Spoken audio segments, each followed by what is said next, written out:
Alright, welcome back, people. There we go, seems to be working. Alright. Yes, perfect. Welcome back, guys. Once again, a new week of Sacred 2. Yes, this is stream number 4. This is stream number 4 of Sacred 2. And we are ready to continue. Sorry that I couldn't stream on Thursday last week. But well, Streamlabs got updated and they forced, I presume, all streamers to relog and do all of those things, and by the time I had done that, I had to do other things, and well, I ended up having no more time. It was pretty late, so there was no point, sadly. At that... Yeah, there was no point in streaming at that time. It was kind of like extremely late, like 10 p.m, like MS. But well, that's why I couldn't stream on Thursday. But we're back once again. Day number 4 of analysis of Sacred 2. So, today I wanted to begin as we continue conquering, by that I mean understanding how the game actually works, and controlling the map. As we continue controlling the map, I wanted to do kind of like a recap of what we've been doing so far, and as you can see here, for some reason the game recorded my my location here at the cemetery where we finished last time. If you remember correctly, the cemetery kind of like it's full of graves that actually have funny dev messages, messages from the developers, pretty hilarious, pretty funny, that we explored last time. I ended up using part of the previous stream exploring this final section of the map. Right, so basically we explored all of it. These are all interactive graves that I've already interacted with them.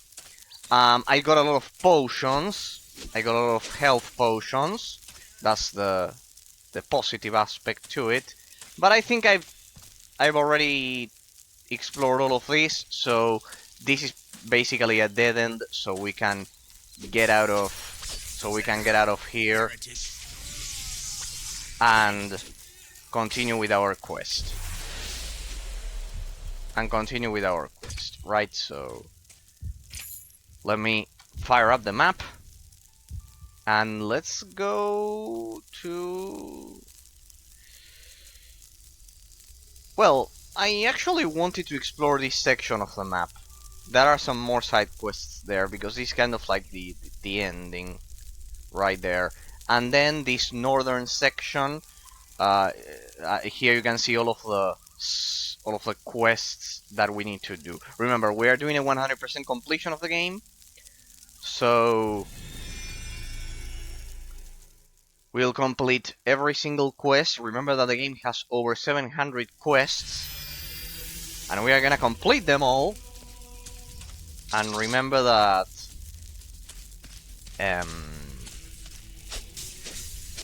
that we'll do all of them eventually, but it will take time, of course. First,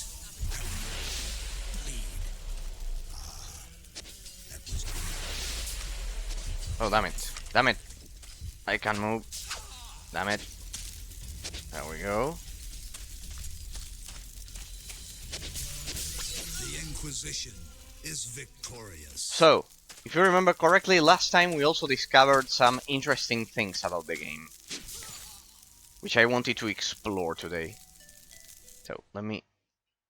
hang on a sec. There we go. Yeah, perfect.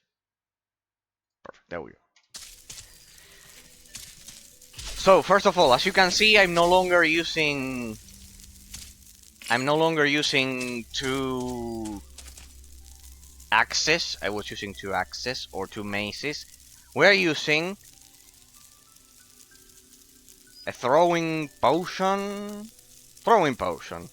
And as you can see, I've also learned learned how to engrave it, kind of like how to enchant it. So we are using an enchanted throwing potion with some poison effect.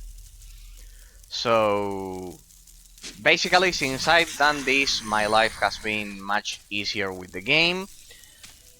And let me check out the log to see where we... I know, but I wanted to explore that section of them, so let's move through here. I think we could go through here, Alright, so as we go south... Let me see, yeah. As we go south, let me do a recap of the game. Basically, the game follows the structure of an MMORPG rather than an isometric action RPG. Just so you have a reference, when I say isometric action RPG, I mean Diablo clones.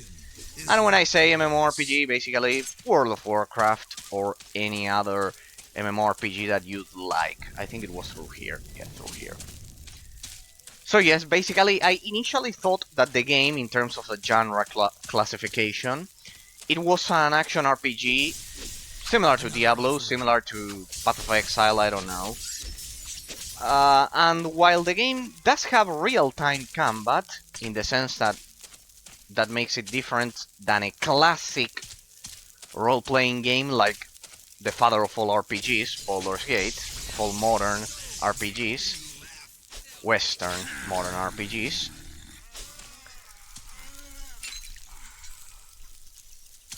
This game indeed uses Diablo's combat system in the sense that it's real-time. But even if it's real-time, even if the actions are performed in real-time, you can see that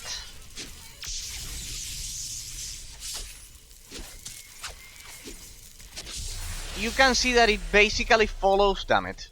You can see that it basically follows the structure of an MMORPG rather than an isometric action RPG. It's much slower. It's in fact so slow that that we had a really slow start of the game. Don't worry, they don't respawn that easily, so we should be there in a second. We had a really slow start in terms of when I started playing the game. And it has over 700 quests, as I've said. And basically that's the most similar mechanic it has with MMORPGs, and the quests are basically the fetch quests, what we usually call fetch quests. Oh. Let me activate my... Damn it, I think I'm dead again. God damn it, sorry, it's been a whole week. I don't remember that I have to activate my abilities before actually. I have to activate my abilities before Recognize your mistake. Hey, that's a lot of gold. Good. I have to activate my abilities before heading into battle. My bad. Okay. So as I was saying, the basic structure of the game is not that... It isn't that of an isometric action RPG, but rather an MMORPG. The fetch quests, as I've said, they are basically this sample, the very signature of an MMORPG. But not only that... There we go. But not only that, the game is open world, backing... I hadn't activated my buff. It's pretty open world for 2008. I mean, even for modern standards, to be fair with it. And... yeah, as you can see, you can get killed easily if you don't activate your buffs. The thing is that they are not automatically activated when you start the game. But well, it also doesn't happen in World of Warcraft. So, the fetch quests, the open world aspect to it, the insane amount of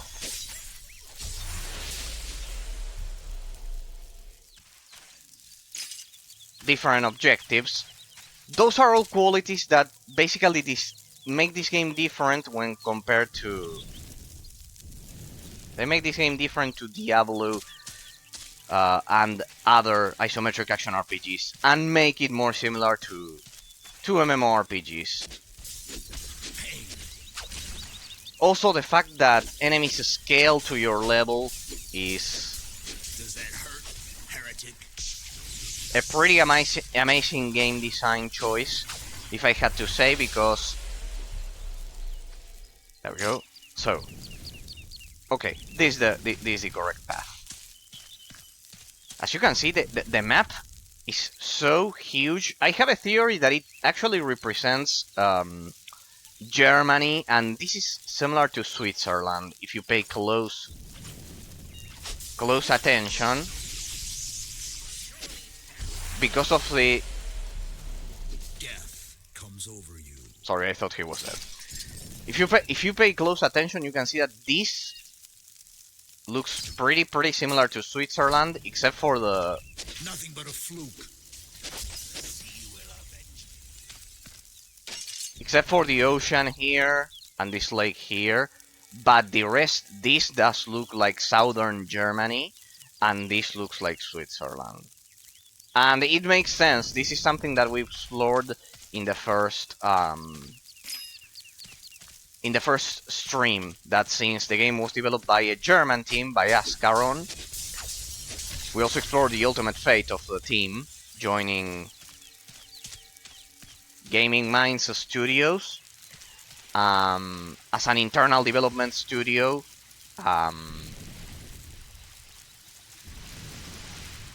In the first stream. But there you can see how a lot of the time, developers actually reproduce real-life maps in games, basically. Of course, adapted to a fantasy setting, but anyways, it's kind of like the template. So yeah, as for the rest, last time we discovered that you can forge weapons, you can enchant weapons, you actually have to learn and progress through your skill tree. In this case, it's called the combat tree, through getting these runes.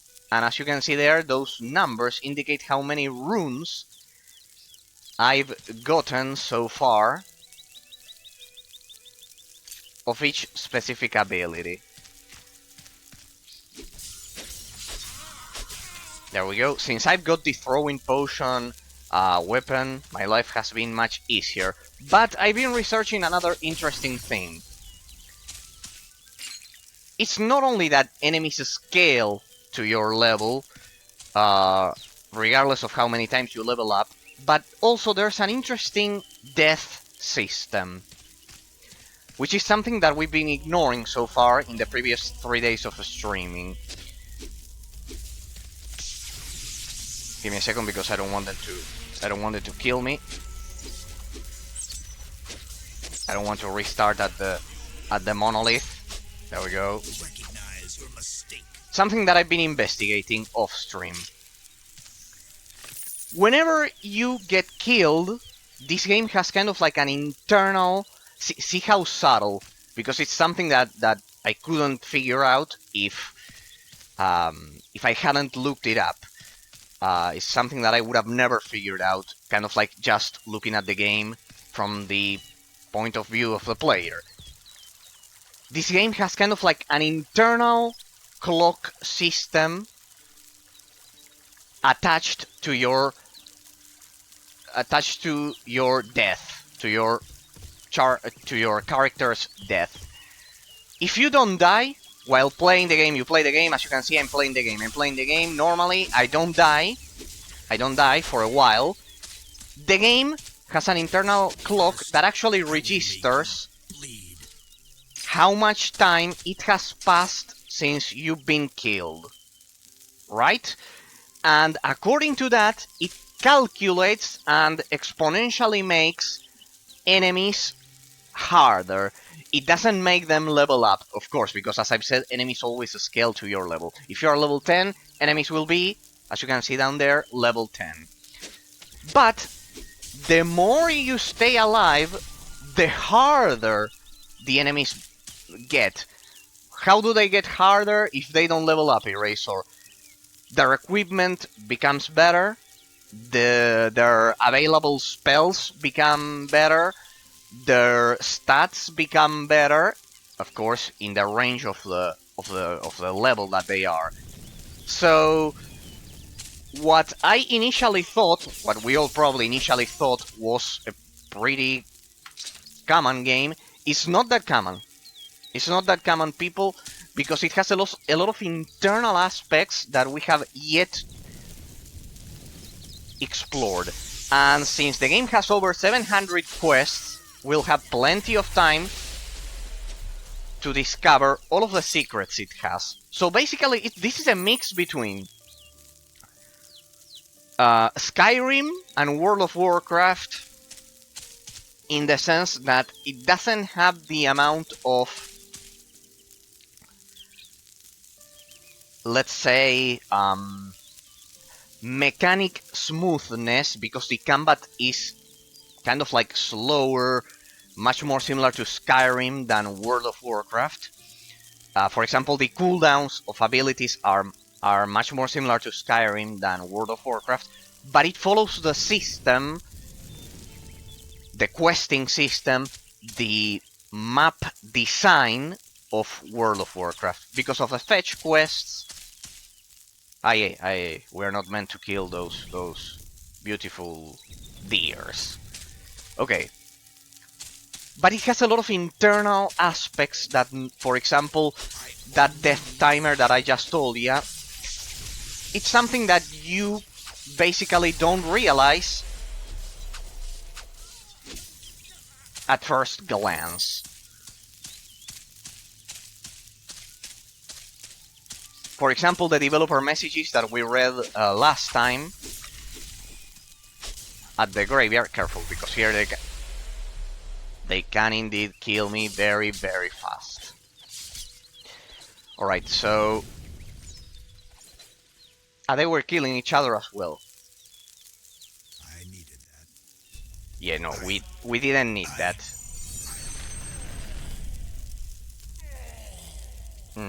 Maybe, as you could see, that was a perfect example.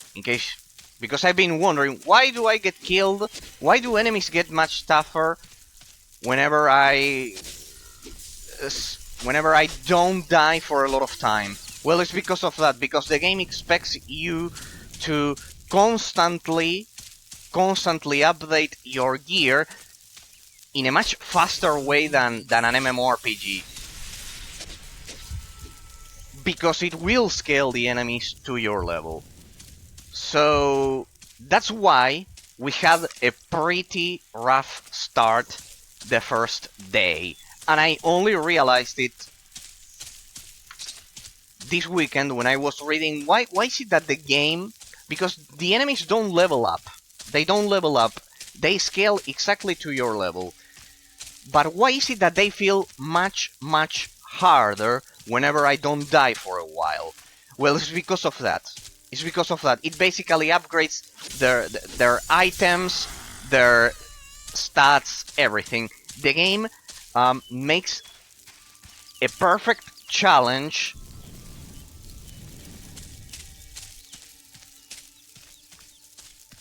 to ensure that you stay on your toes, which is a positive thing. Something that modern games, for example, have lost. I cannot recall any modern game following this system. Does this system make the game kind of like tougher, kind of like more tedious?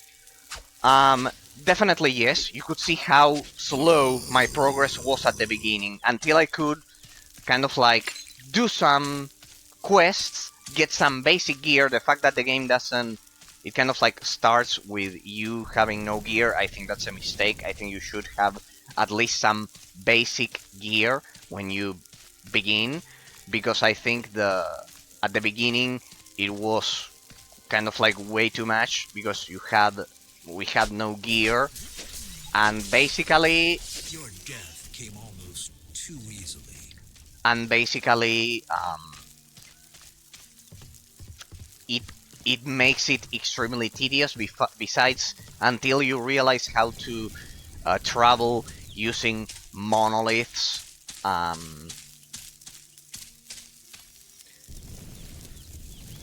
Until you realize how to travel using monoliths, it's also a huge aspect that you usually ignore when you start the game,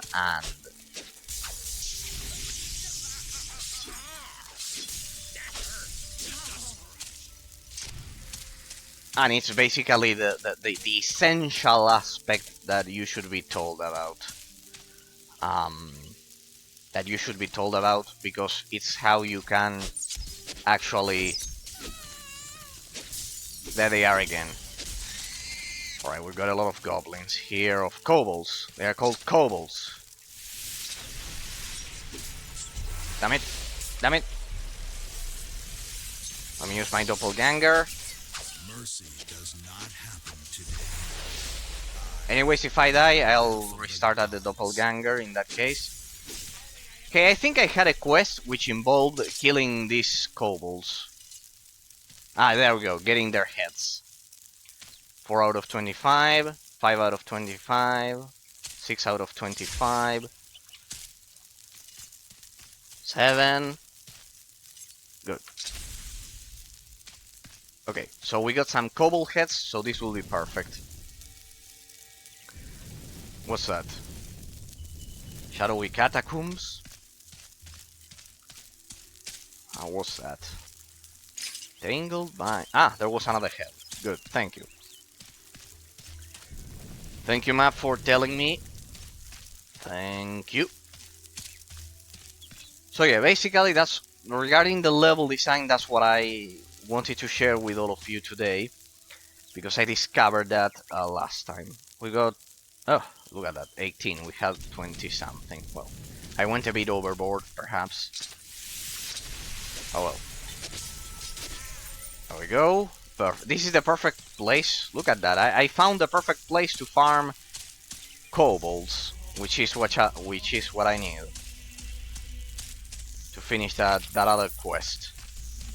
More kobolds? Good. Oh, that's an elite kobold.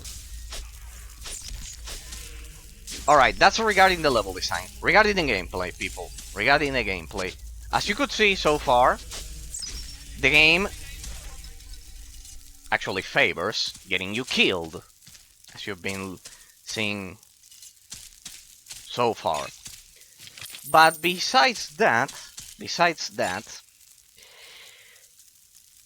game has the slow, as I was saying, it has the slow pace of an MMORPG. Kind of like, we cannot classify this as an isometric action RPG because of how slow the combat is, and while it is real time, I will say that World of Warcraft it's also real time. So it's not a classic RPG like Baldur's Gate, because it's not real time with pause. Ah, we level up. It's not a classic RPG, it's of course not turn-based.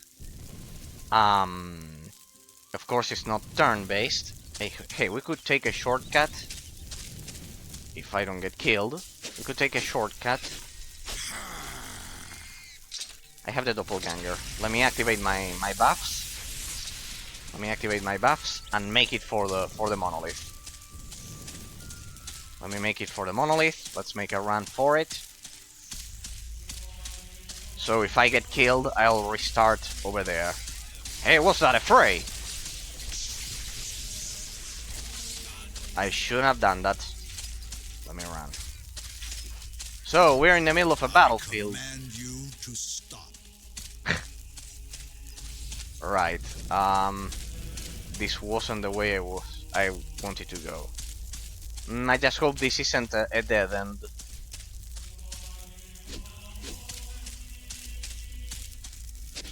What the? Damn it. No respect for the pride of creation.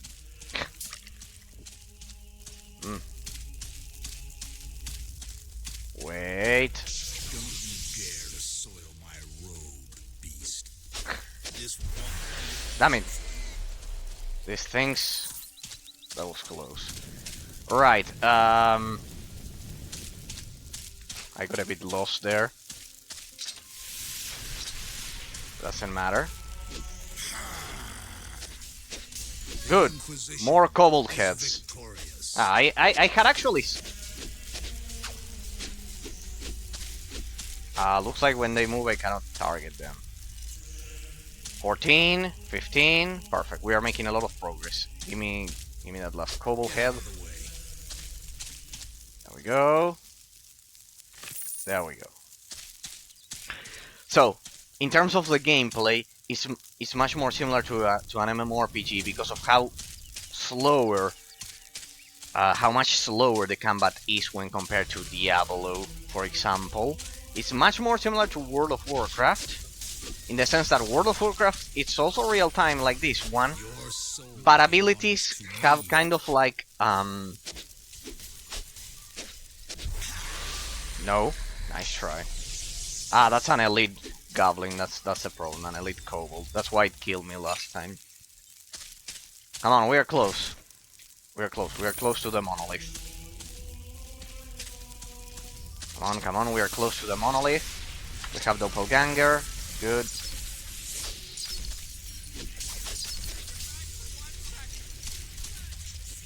Give me the kobold head. Give me the gold. We are close. Damn, looks like by chance I found... Well, not by chance because I'm exploring the whole map.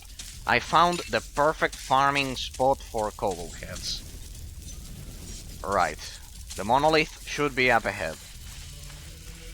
So yes, basically, take that into account. The game... I better get out of here. Because my doppelganger just faded away. There we go. Monolith should be here. This does look like a...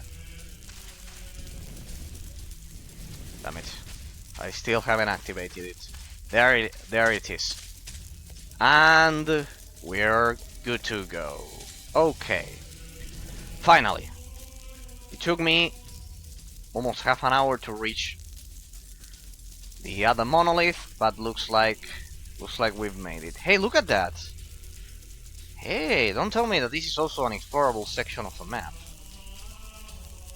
Wow, this place is teeming with enemies. Alright, we've got a mine here, we got some side quests, we have this section of the map, which... I wonder if we'll ever do the main quest of the game. I wonder if someday we'll begin the main quest of the game. Not on my watch, that's for sure. Alright, we got a lot of gold though. See why it's good too. Alright, to be continuously improving and fighting and farming enemies. Come on, Falcon. So since I've tried ranged weapons, I don't think I'm ever going back to a melee weapon. Sorry. It's basically the natural order of things. An adored lance, worn halberd again, or halberd. Another one. No, I don't want to buy, no. What's going on? I want to sell.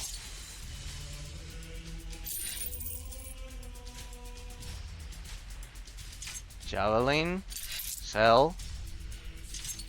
Also the fact that the saving system is in real time. Hardened blade of the aristocrat, no. Regular bludgeon, no. Book 3, I don't know what books are used for. For reading them, eraser, of course. Yes, I know that they are for reading them, but pauldron. Hey, wait, I think I looted something good. So this is this has 9 armor, and this has, I know this has 5 armor. That's shitty. Right, do you have any... I don't think you sell throwing potions. I don't think they sell throwing potions in here. But they do sell normal potions, which I used to heal myself. So yeah. We'll buy this. I wonder if you can buy several of them at once. I don't think so. In that sense, it's the inventory and the system and the item system of this game. They are both quite archaic, quite old and basic. So how many do we have?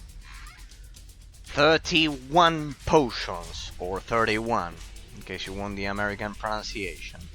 Ash Glaive of Influence, what's this? It deals a lot of damage, that's for sure. Two-handed, no, this is kind of like...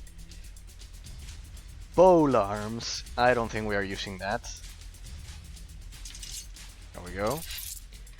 So, with all of that money under our belt, we should be able to improve our armor and survive a bit more. So, this one is 21 armor, Bloodstained Pauldron of the Pairing, just what I needed. Expensive, but amazing. Oh, look at that, they have a glow to them. Now we look like a pro. Okay, cincture. Do you have a better belt? Well, belt. A cincture is actually kind of like a rope, a medieval rope that monks used back in the day.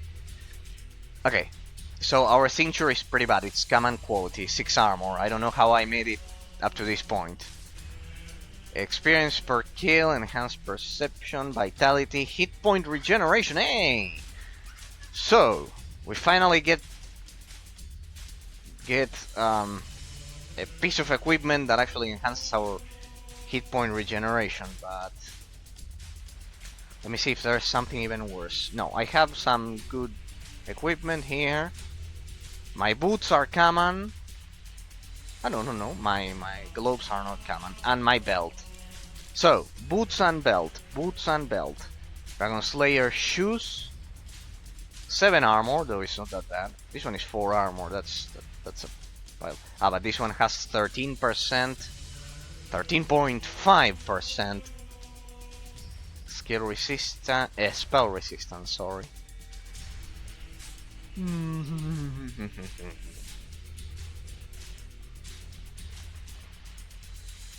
This one could be useful, but well, the cincture, the sash, this one is 8 armor, this one is 6. Vitality, experience per kill, not like experience per kill will change anything. Heavy boots of remedy, movement speed. Oh. You know what, I'll pick this one because of the movement speed. You know why?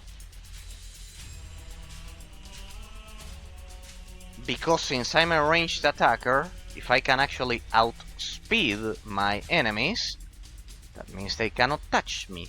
So even if it doesn't have all of the incredible properties of this one, anyways, I don't. And it's also cheaper, so because this one is 3, so 2,000. No, this one is 4,000. I cannot afford it, damn it. And I had almost 10,000 money. We need to do some cuts, people. We'll have to pick. Well, in my experience, Sashes are a bit more difficult to find than boots. So I'll pick this one. Then we'll care about the boots. Okay. Let me sell those. Goodbye. Ring. Damage fire. I don't care, I don't deal damage. Tangled Bind, this is an ability for the Dryad. We are not Dryad. Silos Doppelganger, good, we got a room. Ruthless Mutilation, good, good, good, good. Dislodged Spirit, we need to activate all of that. Raging Nimbus, High Elf, no, it's not for our class. Another Bladed Star. Hey, these are like shurikens.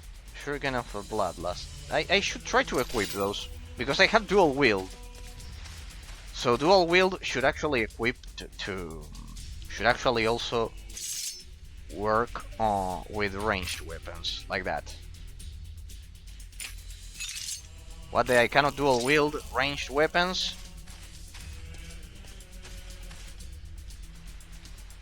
There's a shuriken. Ah no, you cannot dual wield ranged weapons. Damn it. That's cheap. Alright, let's increase our... As you can see, by using these runes, I increase the level of my abilities. What's that dislodged? Dislodged spirit. The Inquisitor touches the opponent, tearing its soul away and causing ice damage. The opponent attributes will diminish significantly until the soul finds its way back to the body. Okay, so this one reduces their... I'm waiting to activate this reverse polarity buff, because it will be a huge improvement. Hey, we got another ability there. Another ability slot. Right. So far, Consumption slows down the attack speed of nearby opponents for a brief period. This one, I'll keep this one here. What's the cooldown? A minute. Okay, it's a hard cooldown. This one is 2 minutes, so actually... Well, whatever. That one should be assigned to R, right? Because I created my... Perfect. My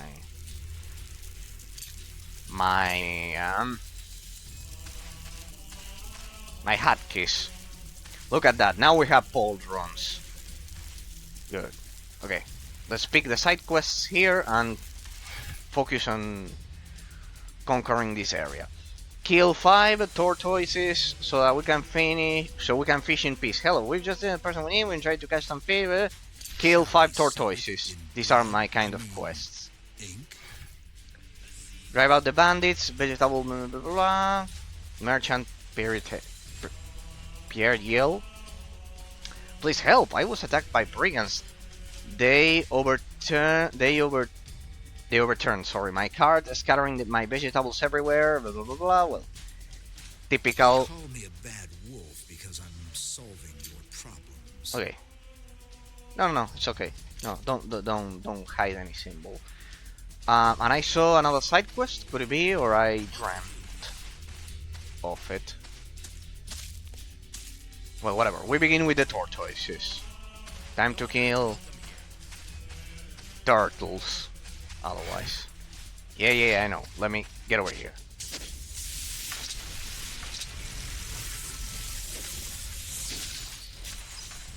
Alright, let's try that new ability. That should slow him down. Goodbye, good riddance. Does that hurt? Yeah, now we are talking. Now we are talking. So as far as I can tell, my strategy should be clear. I should boost my basic attacks as much as I could, because hey, the map is bigger than I thought. I should boost my basic attacks as much as I can because abilities actually have a cooldown. but basic attacks, of course, don't. And in this game, if you actually work on improving your cooldown times, you lose a lot of armor, I guess. You have to kind of like focus on regeneration and wear pretty light armor, which I generally don't like. So if I focus on improving my basic attacks,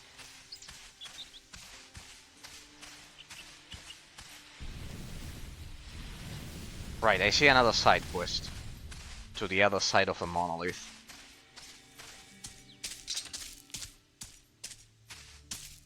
If I improve my basic attacks, I will no longer have to deal with cooldowns.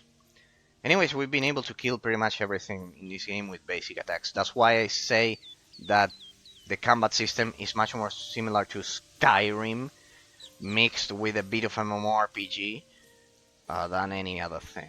Drive the kobolds from the canyon. We have a small problem in the canyon. It's the Seraphim's problem, actually, but the Senate has asked us to appease the Seraphim's followers by taking care of it. Report to the sentry at the Garden of the Seraphim and kill a few of those blasted kobolds while you are on the way. Ah, good. This mission is perfect, though it's pretty hard because it has 3 stars. It must be. It's perfect because I'll be able to complete both quests at the same time. Take care of this matter. Kobold Canyon. Let me open the logbook because I haven't checked it in a while. Where are the rest of my quests? Show books, show achievement. Ah, there, show books. The Brigand Camp, blah blah blah blah blah blah, gone fishing. A group of aggressive tortoises. The Kobold Canyon. Alright, let's do that one. Because I assume it's this section. Besides, there are more side quests this way. The other way. Please. Here? This way. Yeah, exactly. Alright, we are at the edge of the very edge of the map. I wonder if we can actually I wonder if the game actually, because here there's a teleport thing. Call me crazy, but I think this section of the game is also a desert you can explore, because this kind of like the limit, this canyon, and teleporting there should allow you to go through here. I don't know. We'll see. Anyways, we're doing a 100% completion of the map. We'll see. The game's pretty huge. That's positive. Alright. Nice animations there.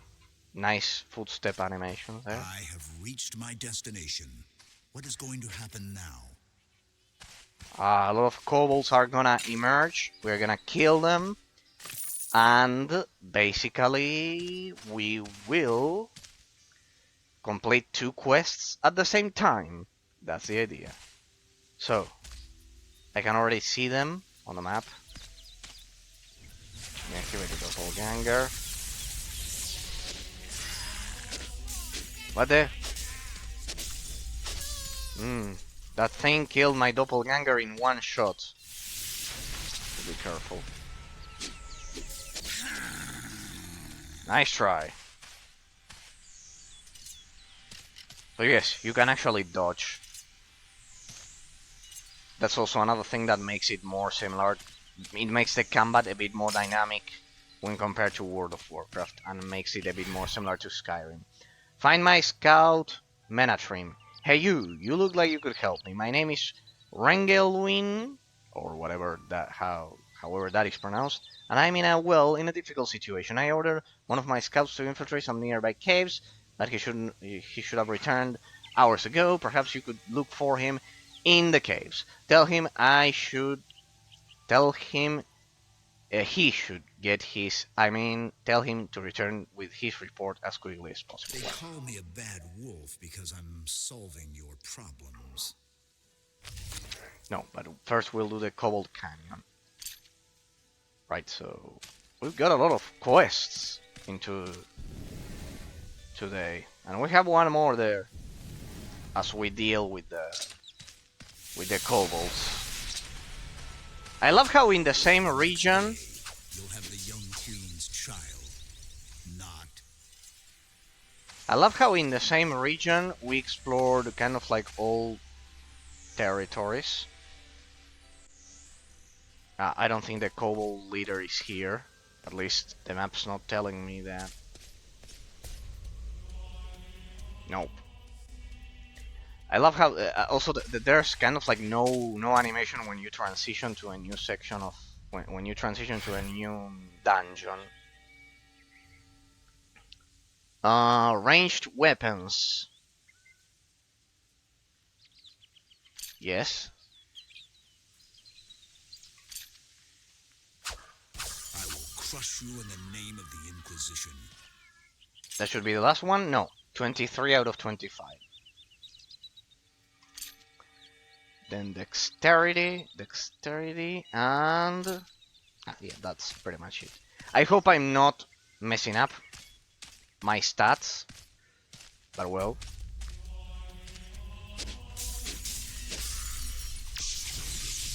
I hope I'm not messing up my stats, but well. I hope also the game. Kobold defeated 9 out of 20. Good. Kobold head, 25 out of 25. And hey, we got a legendary there. Belligerent Bolt.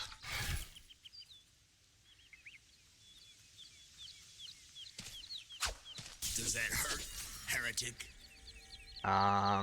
Belligerent Bolt. Shadow Warrior. Fuck.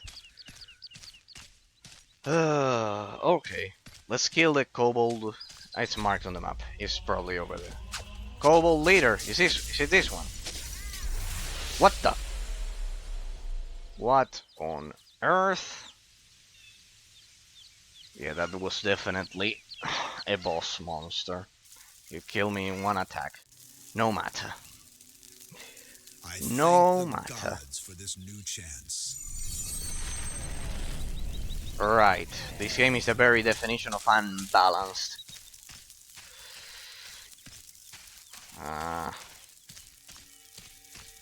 But I think I can kill him.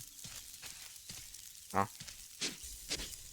See how easily I'm beating enemies and then that thing...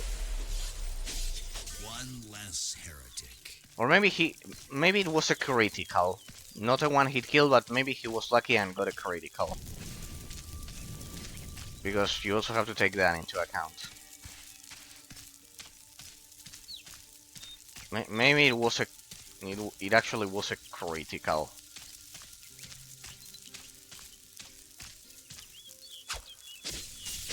Victory.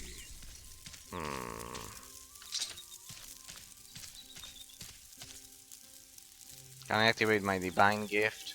Yeah. Alright, as soon as I spot... There we go, please. No, don't.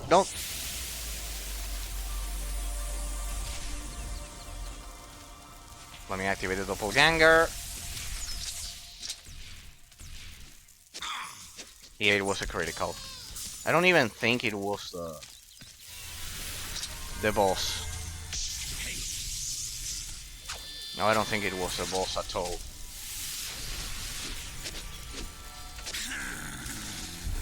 Damn it! I don't think so. Quickly. Where is it?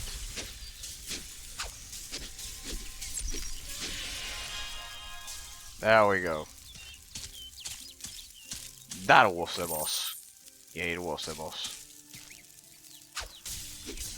End justifies all means. Good. Yeah, it was the boss.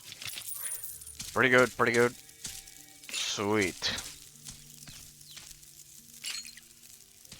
Inexorable subjugation. There we go. I think that ability wasn't that good. Okay, and what else do we have in this canyon? Why is there... There's actually grass in here. What the map goes on. Wow. Let's keep going then.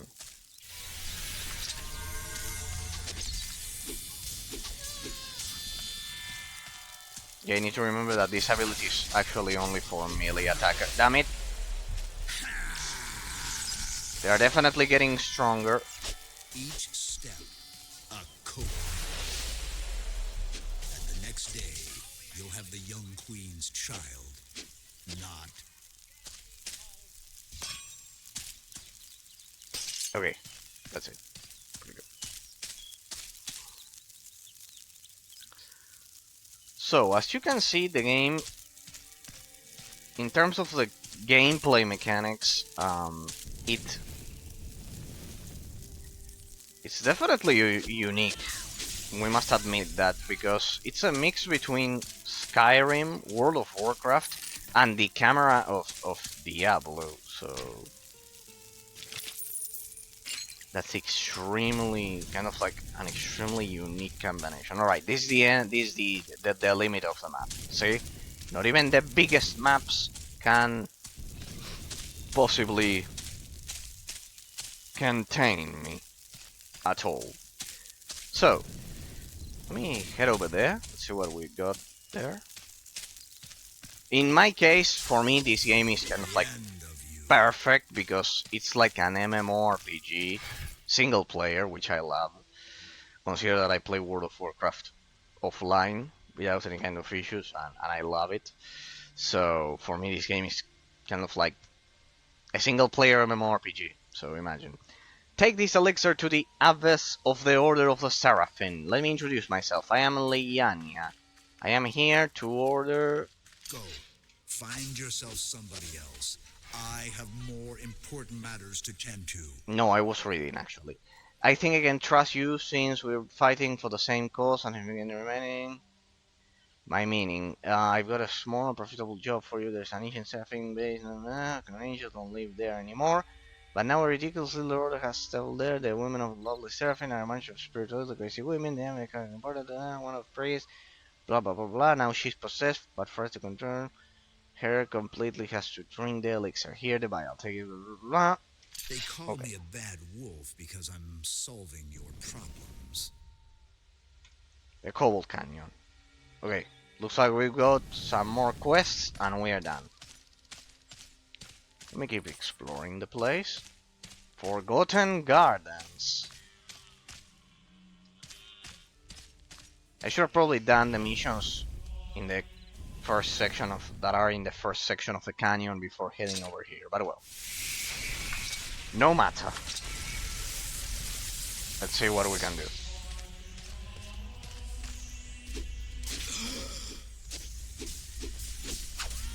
Oh, that's an elite monster. Good. Heretic. Die from the hand of the Inquisition, gnome. Good, good. We are picking up the pace. We are close execution. Good. I think that ability wasn't... Oh, another elite. Started with blood. Ended with blood. Okay. I just need better shoes, better boots, and I'll at least have a full equipment. I'll at least have a whole set of equipment of blue quality. The end justifies all means.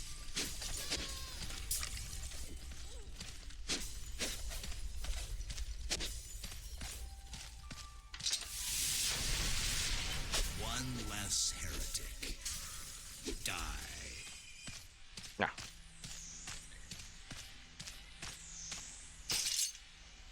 Okay, okay. We're making progress, people. We're making progress. Timberwolf. Enemy variety so far has been pretty darn good. We've default. Damn it, we may be dead. Need to. When you get surrounded, it's kind of like your cue to run away. It's just like in Hellgate Land.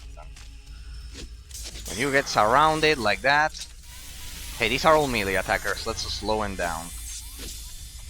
You're at a disadvantage. Hand of the Inquisition, gnome. There we go.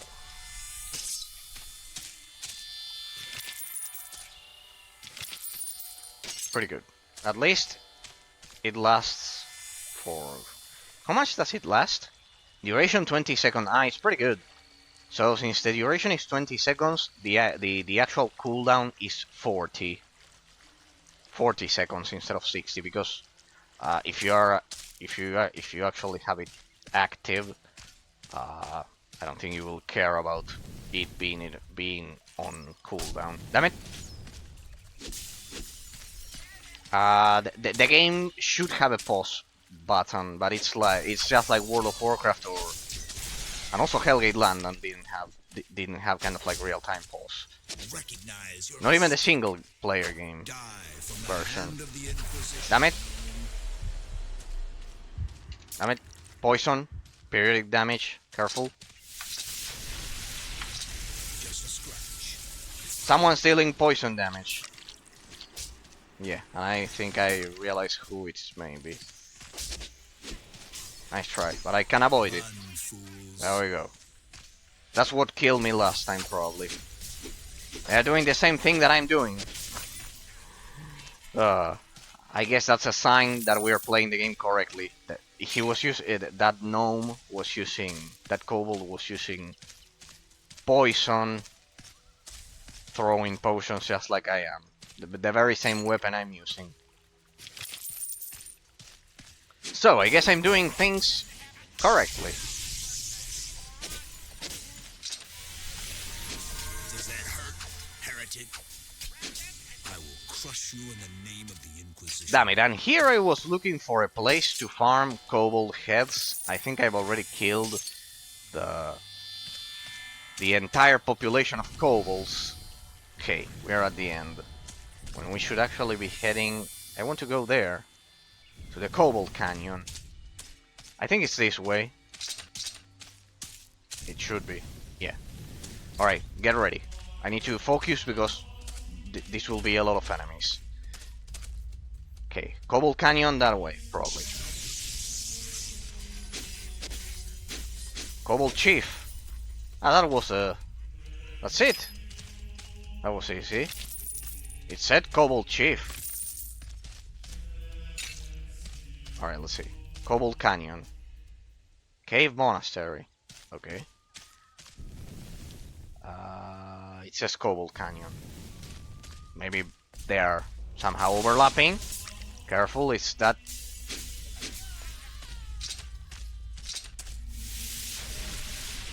I need to avoid those blasts no matter what. Damn it. Well, let's see.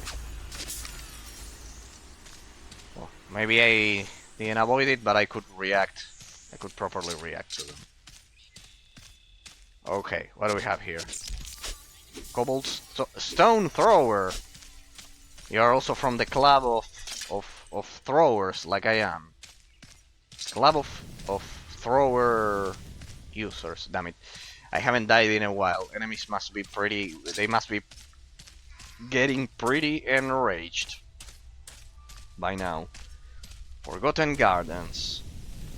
Should be close. Scarlet! How have you been, man? Happy 2024! How have you been, Scarlet? One of my favorite games. You actually played this one as well! Wow. Damn it. We explored the 7th generation thoroughly, both of us, then. Because this one I haven't played it. In this one, you won.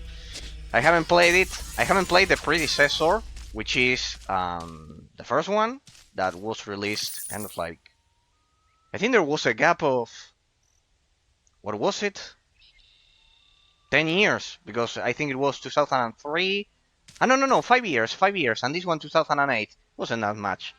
Yeah, got super rare summon mob in-game in multiplayer one time, and everyone asked me how I got it.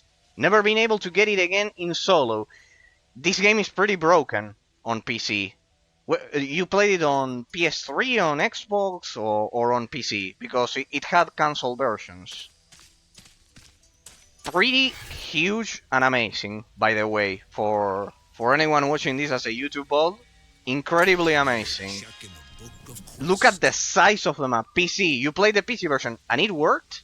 Or did you have any issues? Because I had to kind of like, if you watch the first and second stream that I just published them some hours ago on YouTube, solid.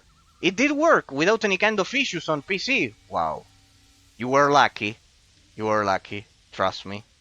Or you knew pretty well what you were doing because um, the game, I had a lot of issues in the first stream and the second stream. It uses kind of like a specific version of the NVIDIA physics engine that it completely destroys the game on PC if you're using Windows 10. Kind of like I had to do trial and error and trial and error and trial and error. First I thought it was the physics engine, then I reactivated the physics engine, and then I ended up using borderless gaming. It's the one thing that fixed the game, plus the community patch mod. So this should be even better. Well, you see, well, yeah, played it back in Windows 7 or lower days. Yes, yeah. Back when it was released. Wow, it must have been amazing playing the game with the multiplayer active. Must have been because the map, as I've been so far, this is the fourth day of gameplay. So far, the map of this game is massive. I have a theory that I've commented that it's actually since the develop.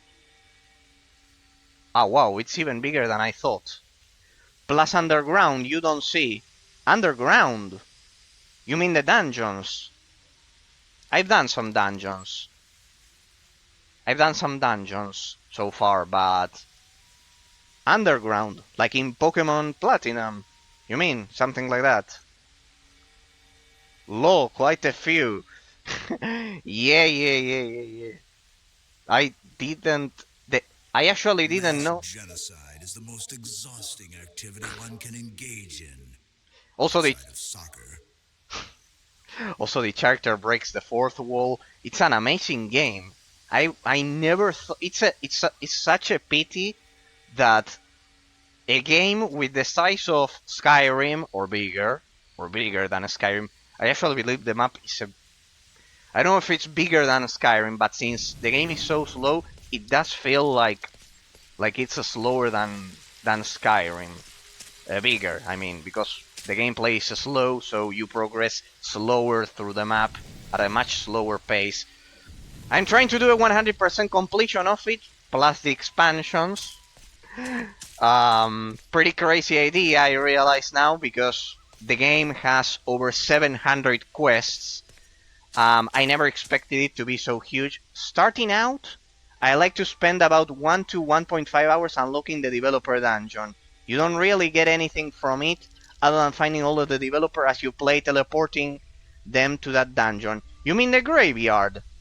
I was there at the end of the previous stream, but for some reason the graveyard didn't unlock anything. I read all of the graves, if it's that one. I read all of the funny developer messages, which were pretty amazing. But so far I'm still kind of like learning the mechanic. No, secret area. You mean besides the cemetery with all of the developer messages? I would see if on your map if you have unlocked it. Here, I went here. Shadowy Catacombs.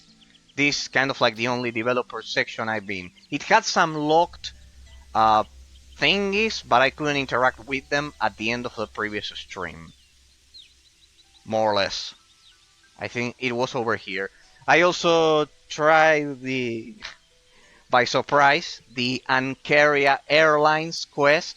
I don't know if you remember from back in the day if it happened to you when you played the game that I got teleported randomly all over the place, like here, here, in the middle of a mountain. Start at a waterfall and go all the way down to jungle. But in the shadowy catacombs, you mean? Or you mean this is the actual secret area? Because the game is so massive, the map is so massive that I'm still getting lost at this point. So you say no, middle of map.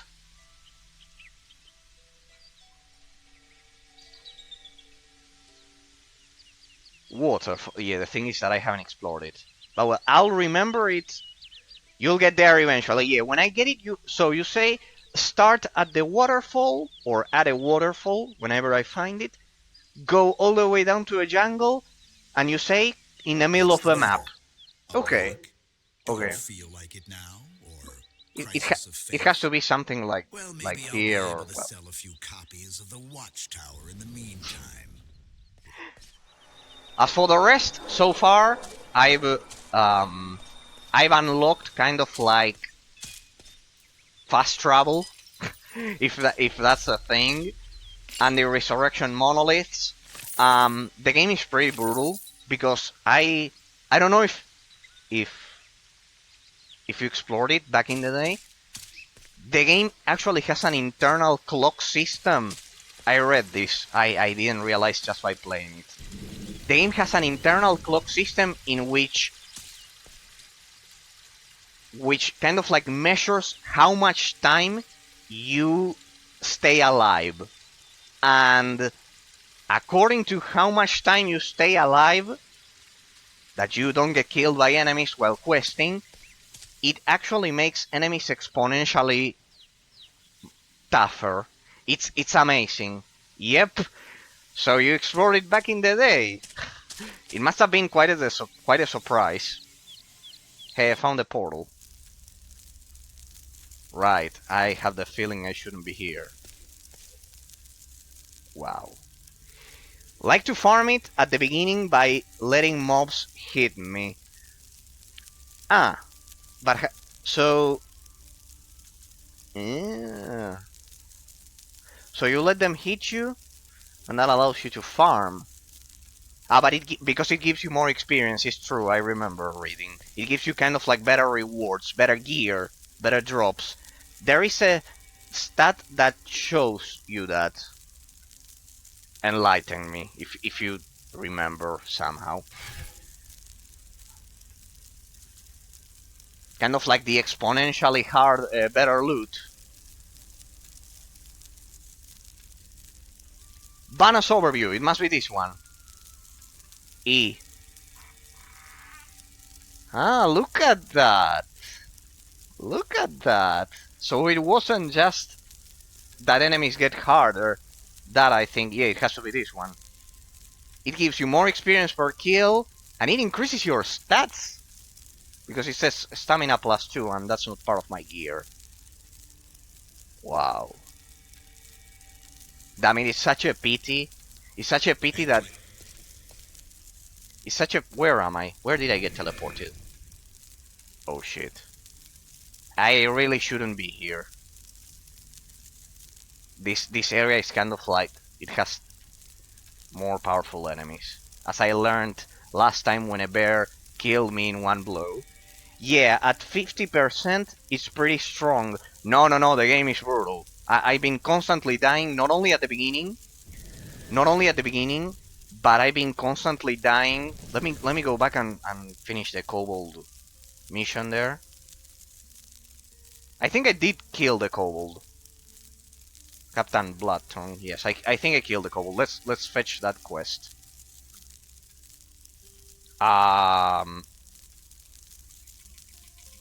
Yeah, I cannot teleport to those. I need to get killed. So let's grab the quests. Get killed. Take the components. Blah, blah, blah, blah, blah. The component impressive. Isn't it? Lose. This is a 1-star mission. but doesn't matter. I What the? will help you. Blah blah blah blah. So how about I get killed so I can turn in my quest? I wasn't expecting that quest actually um to actually teleport me all the way here.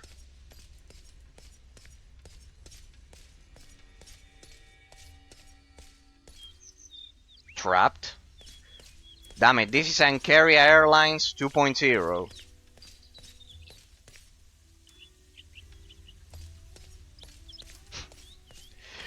Trapped. Nice. So, can I get killed, people? Can I get killed? Someone please kill me here.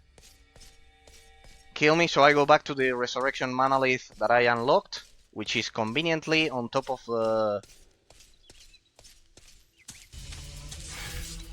May the ghost confirm my child and Kobold clutches. No, but these are all... Will take care of this matter. There, please, kill me. Or...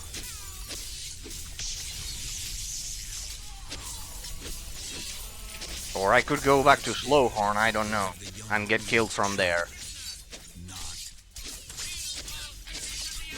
This game, it's such a pity that a game like this has so many issues running nowadays on Windows 10. As I was commenting, yeah, I had to go through a lot of fixes just to make it work on PC. Besides applying the community patch, I had to use Borderless Gaming, which is a third-party application that basically ensures that the game runs at full screen while being windowed, and that finally fixed the severe memory leak it had. Hey, there's another quest there. Oh, whatever. It's all experience at the end of the day. Do I have my passive activated? It also has a lot of and if we get killed, we go back to the canyon, so we'll have plenty of things to do. Yeah, it still has a bit of a memory leak from what I recall. Good to save every few hours. No, it's worse than that. It's worse than that. Pretty sure there is a town portal. Town portal. You mean here? Like Celestial Dawn here. Not sure if it's a scroll or button.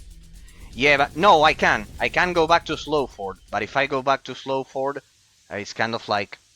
I've already completed most of the quests in this region. I haven't even started the main quest yet. Scarlet Dragon. I have barely... I'm just doing side quests because the game is so massive that you can just do side quests. Like, I haven't even finished... I don't even know what the main quest is about. Look at my logbook. I think I have it here. Look at this. Look at this. All of this, and I still haven't even started the main quest. Oh yeah. So far, as I can, according to what I read when I did the intro of the game in the first stream, the game has 700 quests, side quests. But beyond that, there are some of those quests that are exclusive to specific classes. So you don't get. It's impossible to see all of the side quests, all of the 700 side quests, if you don't play all of the classes. Yeah, they show up as different color. Yeah. And it's incredible that a game with this insane amount of content, and besides, so druid quests would be in green. Mines are in orange. Like, I think my main quest, it's still... Well, it's not here. I have to actually talk to an NPC here in Slowford. Orange is main. Yeah, but you cannot do. Normal is gray. Yes. But you cannot do, for example, as an Inquisitor, as I'm playing right now, I cannot do the green quests, the Dryad quests. You can't. At least that's what the Wikipedia said. I don't even know. At least that's what it said. When I reviewed, kind of like during the intro, I generally review the history of the development studio, in this case Ascaron, and while reading, it said that you cannot do that. There are specific class quests. I should have taken advantage of that, so it would kill me. Oh well. But we have a side quest here. We'll do that one. Eye into the sky. Yeah, and besides that, another thing that it took me kind of like, if I had to say, can get horse in 2 to 3 area. Yeah, I've noticed that you can actually get mounts, but I honestly have no idea what.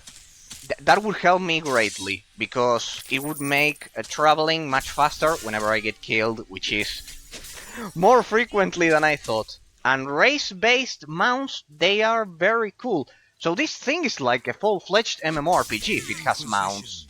Is victorious. I mean, the combat system, I've been analyzing it. The combat system is slower than isometric action RPG games, right? It's not like Diablo. But it doesn't get to the point where it's like classic RPG games like Baldur's Gate with real time with pause, or even turn-based like Divinity Original Sin.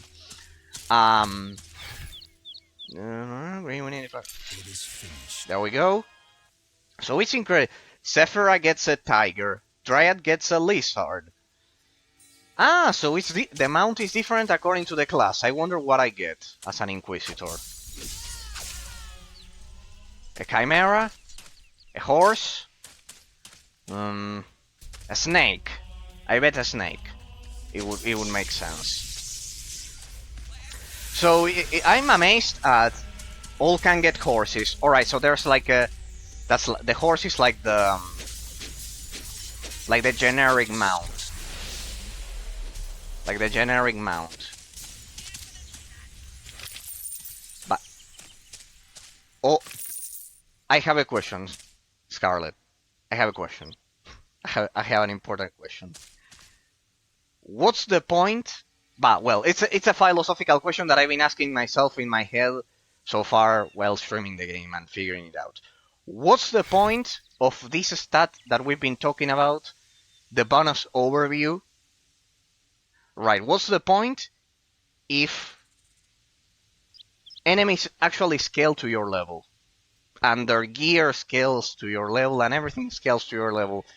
I am honestly trying to kind of like deduce what's the point of increasing your experience, the experience you get and your stats when enemies scale to your level. Gaining more on getting hit. So it's actually getting hit rather than dying. You say. It's getting hit rather than dying. Or getting more getting more experience. Whatever. Yeah, but they scale to my level. That's the thing, that if they wouldn't scale to your level, that would make sense because it would make farming easier. But in the case of this, and using HP regeneration items, you can just get hit without killing things. Yes, and that increases that bonus stat. You say, getting hit rather than dying.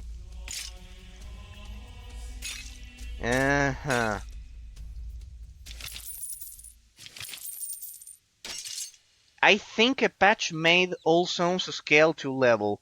In past, first zone would cap at level 40. No, well, but if you get to level 40 in zone number 1, either you had a pretty rough time, or you were doing exactly what you commented, that you would just let your character get hit but not die because you would lose that. Run, And that way you could, let's say, power level, kind of like rapidly, incredibly fast, level up a lot. Well, I mean, each zone is pretty massive.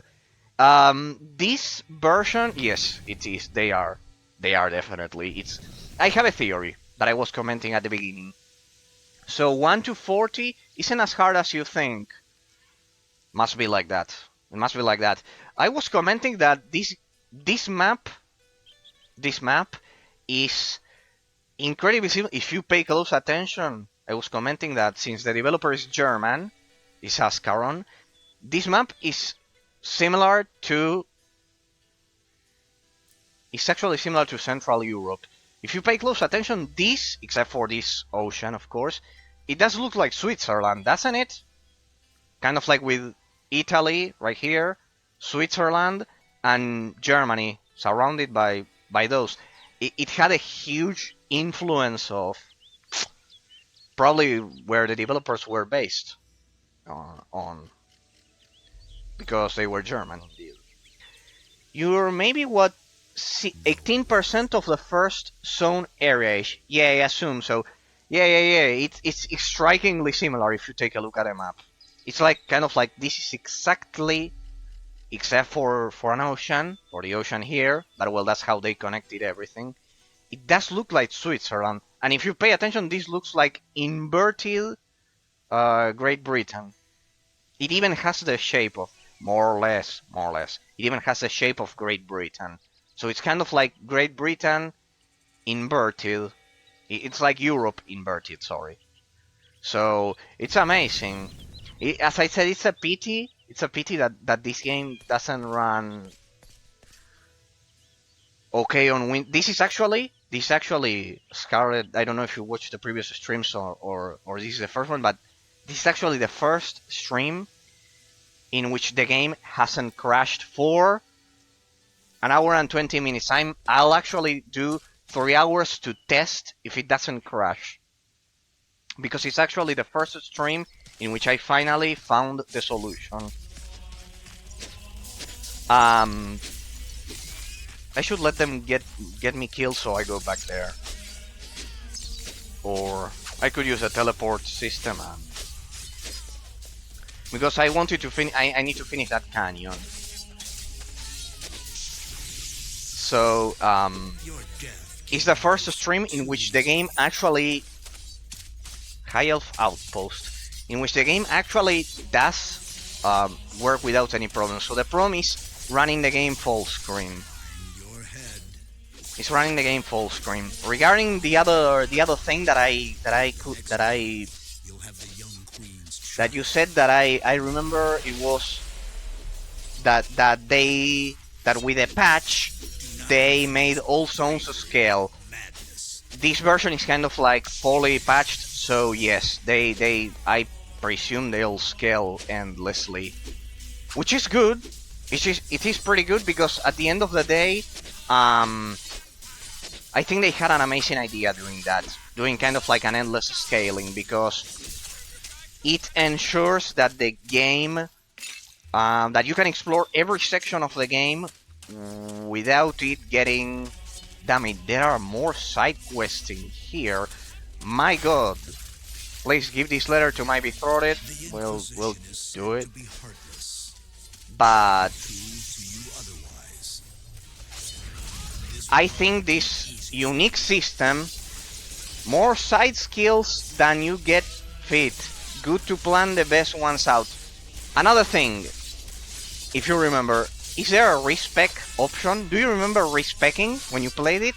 Even if it was version 1.0 or whatever, something as important as a respec option should have somehow been included. Do you remember respecing somewhere? It doesn't matter if it's far away from where I am now, because I have a hunch that I will need to do so. Character editor. So there's no respect. Alright. There's no respect in-game. You have to actually. Or cheat engine. Damn it. No, there's no respect. Shit. character was locked. Damn. So I need to download. Why planning those out matter? Yeah, I realized, but I basically had no idea how to play the the game. I think I even picked the worst, not the worst class, but I've read that it's kind of like the class that is it has the most, let's say, complex or highest learning curve out of all of them. So, no respect. Thank you. Thank you so much. Because I... That tells me that I will eventually have to download, what you say, character editor or cheat engine. Cheat engine, I generally don't like it, so I'll try the other one. Because I generally don't need it, because most games have respect, but this game, as massive as this game is, I will definitely need it. So where on earth am I? It's as I've been saying, it's such a pity that a game with not only such a huge map, because you can make a huge map empty, but the gameplay mechanics are good. It feels like a single-player MMORPG, and I've seen a lot of people online looking on forums or whatever, looking for single-player MMORPGs, and this is basically a single-player MMORPG. I mean, as I was saying, the combat system is slower than isometric action RPGs, than Diablo or Titan Quest or Grim Dawn or whatever. But it doesn't get to the point where it's a classic RPG like Baldur's Gate, so...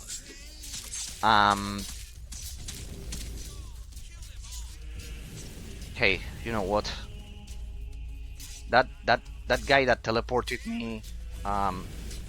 Could you guys please kill me once and for all? Kill me, please. I'll let them kill me because I need to go back to that canyon. Like, you won't need pacifism since not doing PvP. So far, I mean, I realized another interesting thing is that that you level up your skill tree by picking rooms. So getting some of defensive skills helps quite a bit. Yeah, that's what I did at the beginning, because otherwise I was getting killed constantly. I increased that, but for example, I got dual wielding, and then I got ranged weapons, because I thought I could do ranged dual wielding. The game doesn't say anything about it. And then I realized you apparently cannot do ranged dual wielding. So, yeah, I need to kill those turtles. Good. But first, let me turn in the other quest so we get some money and better gear. Where was? Oh, damn it. Let me fire up my skills. Probably wouldn't do either. Maybe staffs. So far, ranged weapons, these throwing potions, have saved me. They have saved me. I was kind of like, from stream 1 to 3, I used dual wielding, melee dual wielding, and it was pretty much terrible. It was the very reason I was getting killed a lot, besides not updating my gear. And... oh, damn it, damn it, but I just died. They should be weaker. God damn it. Because I didn't distribute my talents. Careful. There we go, and there was a boss among them, that one. No, mobs first. I didn't activate my buff, that's a problem. Yeah, true. Please don't kill me as I activate my buff. Thank you. There we go. Also, the weird regeneration times that they exponentially increase as you level up and get better gear. They are pretty brutal. For example, I have a 30 last stream. This was kind of like a 15-second regeneration time, this combo. And now it's 20. And some minutes ago it was 30. It's crazy how it's constantly changing. I honestly don't remember playing a game that has kind of like so many unique twists to the skill tree and everything based on side skills. On side skills. You mean that you mean that the combo is composed of the two that I created, like here. 17 and of course it takes the other one, the one that's the longer. Like Nefarious Netherworld, focus improves regeneration and raises max combat R level for this aspect. Focus. Do I have it? Nefarious Netherworld focus improves regeneration and raises max combat R level. You mean this thing? I never used it so far. I don't know what it may be. Yeah, all 5 of those. So these ones reduce that. Let me see, there's a help button. It's the same shit. This message is the same shit as the initial hint system. They're all different ones for each skill tree. For each skill tree. Now this shit is useless because it's the same message that I got at the beginning of the game. It doesn't explain you those things. Remember, people, that this game used to come with those thick game guides physically back in the day, probably. Astute Supremacy Lore increases damage critical chance and caster speed for this aspect. So these things actually take care of that. Often damage variant for each skill tree and regen max. Alright, so they kind of like, they're isolated from each other. They affect the abilities of each other. Now, how do I know how many points I can spend here? For example, this Levin Array is the ability that I've been using the most. 17. So this one is 21. Hang on a second. What's the other ability of the combo? Wait, that I used. Wait. The combo is Levin Array and Clustering Maelstrom. So this one is 32. This one is affecting the combo. Ah, right, the buff. Wait. Without the buff, it goes back to 21. Okay. It's also affected by the buffs. They increase the regeneration time, damn it. I think I've never seen... There we go, I killed the goblins. Ah no, I killed the turtles in that case. Then I need to turn in the goblins. So, that's a lot of info. Damn it. Probably wouldn't do either. So, defensive skills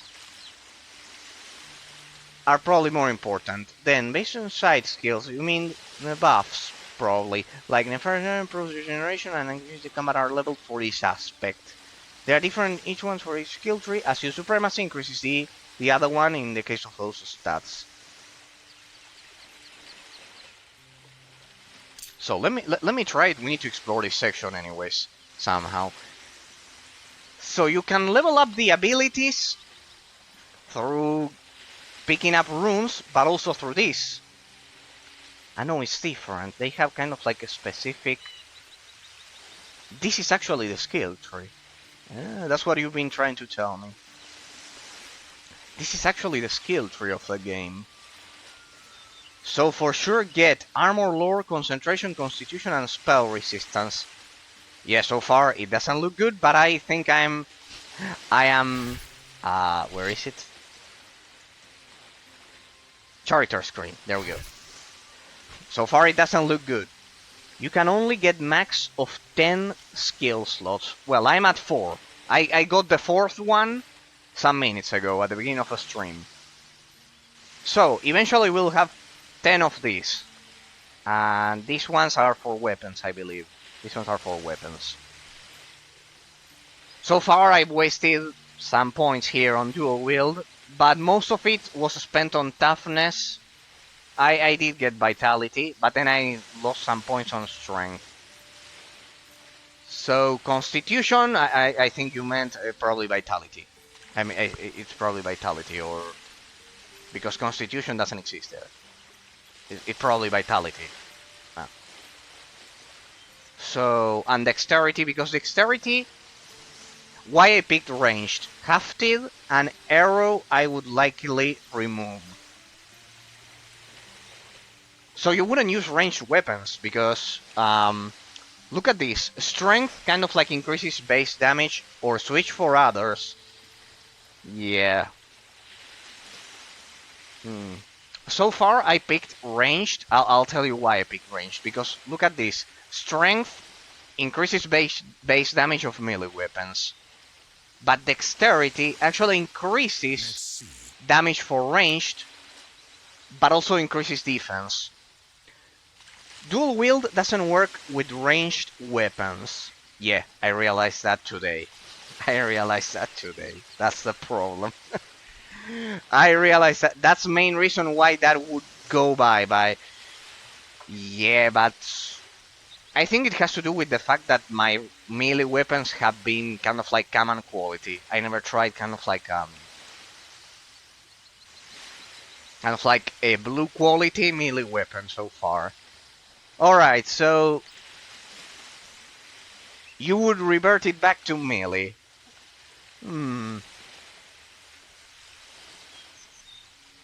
It makes sense, but dexterity. The thing is that dexterity increases defense. It increases defense, but strength, which affects base damage of melee weapons, doesn't increase defense. It only increases damage. Main damage is more skills.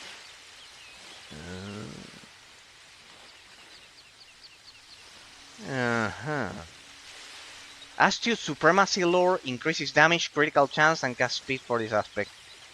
This make tree go boom. Astute Supremacy. All right, the one with the force lining that I've been using, that I call it like that. Yeah, I also like the Celos Doppelganger. This one is pretty good. If I could remove the cooldown on this, I mean, remove it. Reduce it at least. Reduce it substantially. Substantially reduce it. I could run both. Okay. Okay, the one that I generally don't like is this one, Gruesome Inquisition, except for Frantic. Each skill tree has kind of like two good skills, and the rest are shit. Like, except for this one, maybe. Except for this one.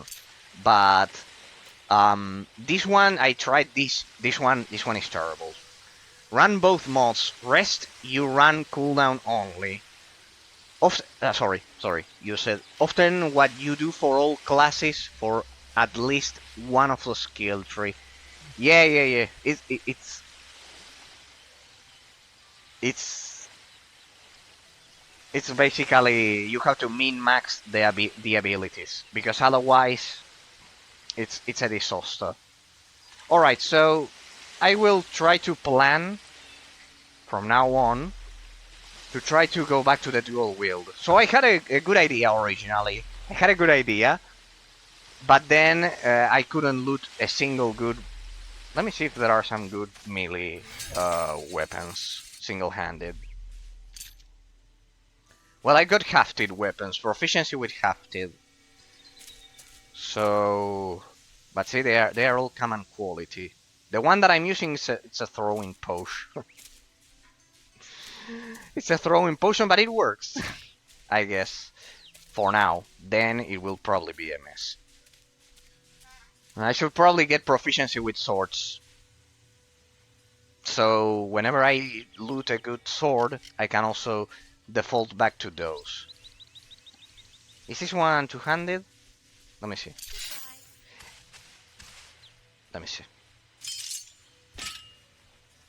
I've been using this throwing potion. It's also outdated in terms of the level. But we need to experiment. Let's see. Did I loot any good? You also mentioned the staff. You also mentioned the staff. That would be kind of like two-handed. Pole arms or what? No, this one is it's a pole arms now. You mentioned the staff. Mage staff. That is kind of like... No, but dual wielding is probably better. In my general experience in video games, generally dual wielding is kind of like extremely OP. Mm, it's generally quite OP. So if you don't have accuracy issues, which is the only problem, I think dual wielding is usually killer. I mean, what a shame that I mean, what a pity. I mean that we cannot dual wield ranged weapons in this game. But well. So let me pick those. So those must be quite updated because I just looted them. These are pole arms, so we're probably not using that. I know. Plain ceremonial staff. We'll keep this one. Plain ceremonial staff. Let me sell all of that because we have no money. But we have 18,000. Let me sell those shields. No. Here. It's incredible. This game is it's so underrated because if you I looked up at the reviews during the first stream. I looked up at the reviews and everyone shits on this game basically, to put it bluntly. Everyone hates this game over at both Metacritic and Steam because of the Windows 10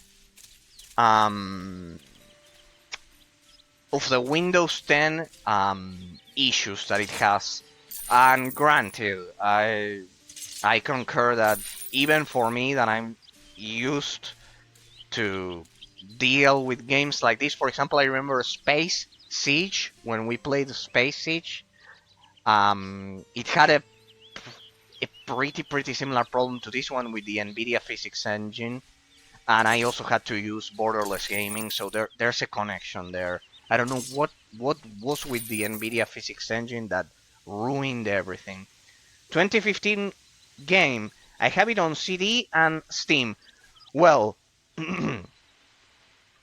you played it on 2015. Yeah, on 2015. Most of my hours are from CD, so no Steam time. Yeah, generally, if you played all of the map, I've read that you can spend over 1,000 hours easily. The Steam version here, I'll show you, Scarlet, because if you are playing now on Windows 10, which are most computers nowadays, unless you kept your Windows 7 PC, well over 4K hours, I assume. Well, you beat the Steam chart because I've read kind of like 1,600, more or less 1,600 hours on Steam, 1,600. 1,000, roughly that range. But the thing is, I know why you say that, because you must have probably replayed it on beyond silver difficulty, because when you start the game, it's only kind of like bronze and silver, but you can play the game again, and considering how massive it is, you can go for gold, and then there's another one, the platinum difficulty, something like that. Played through the game on all but 2 of the characters, and drew it like 3-4 times. Wow. See why I love playing these old school games? Because they were amazing, and nobody talks about this game. Nobody. Like the game it's an MMORPG, a single player MMORPG, and no one talks about it, and you are telling me that it gave you 4K hours. 4,000 hours roughly um, of the game, and this one and Hellgate London. That's why I basically stream these games because um, I find it so unfair that barely anyone talks about these games, and they are amazing. Think Druid, Angel. So you did Druid, Angel, and Warrior, dude. Was the most fan-based skill. The Shadow War, the Dragon Warrior was it, or Shadow Warrior? Shadow Warrior probably. The other one was Dragon Mage. Yeah, Hellgate London was amazingly fun. Yeah, remember you told me the first time that you also played all of the classes. Dragon Warrior, that one. Wasn't it Shadow Warrior and Dragon Mage? Well, I don't know. I just started playing the game. Skeleton summons were pretty good looking, so it was like a necromancer in Diablo. And here I assumed I was the necromancer. I think I picked the weirdest class ever. The Inquisitor. Kinda. Yeah, kind of like the necromancer. You're more so this is a mage. It feels more melee, if you ask me. Hey, I got one a blue hafted weapon. Axe of the Fairy is good, and I can also enchant it. So let me see. This and this that should be decent at least. So the Inquisitor is more like a mage. Then why does it use melee weapons all over the place? It's like a battle mage, like in Kingdoms of Amalur Reckoning. That that you can play as a battle mage. I also played as a battle mage in Dragon Age Origins. I remember. So this is dual wield spells. Wield spells. All right. You got me lost there. You got me lost. So in this game you can actually wield spells. You wield spells. Or is it that you can perform two at once or something like that? Dual wield spells. Damn it. This game has a lot of crazy. Damn it. Hazy might be item that procs it. Yeah, it sounds pretty weird. It sounds pretty weird, like wielding a spell. No, what I was about to say. If you have the Steam version, you mentioned that you have the Steam version. You need to get. Here, I showed it, but since the stream won't be out until the YouTube VOD, is published.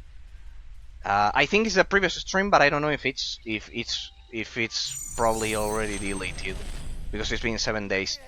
You need to download Windows XP based game. Yeah. If you want the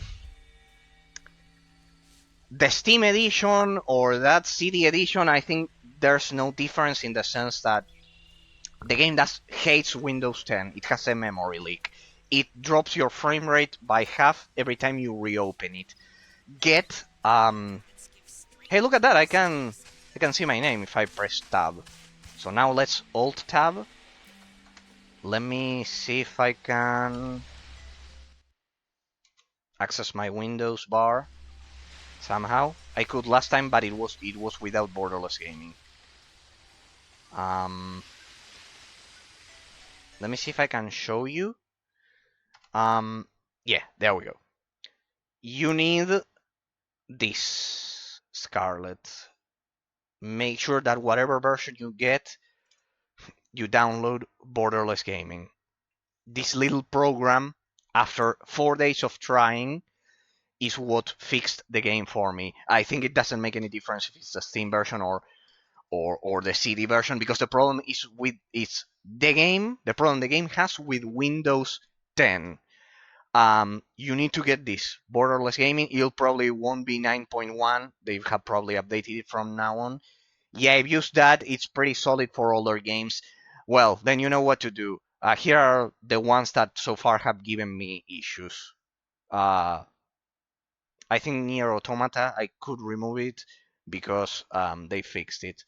But as for the rest, this is the only way to fix Space Siege. Here I have it, and now this one, because otherwise, this, as crazy as it may sound, this is what prevented the memory leak. This is what actually prevented the memory leak of the game, because during the first stream, second stream, and third stream, I tried deactivating even the physics engine. I even tried deactivating the physics engine, and there was simply no way. Yeah, you were right. That's more damage. That's more damage than the ranged potion.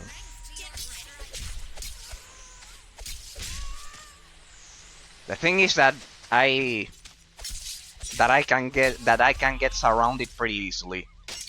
That's why I need to work on some area of it. I only have one area of effect damage, which is that Levin array. Let me wait. Where's the Kobold? The Kobold quest. First, here. The Kobold. Hands of the Kobold. Kobold are humans. Hey, what happened to my quests there? Until my day begin disappearing once you finish it. No, there they are.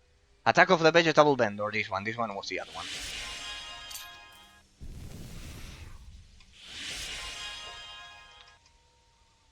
Attack of the Vegetable Vendor. There we go.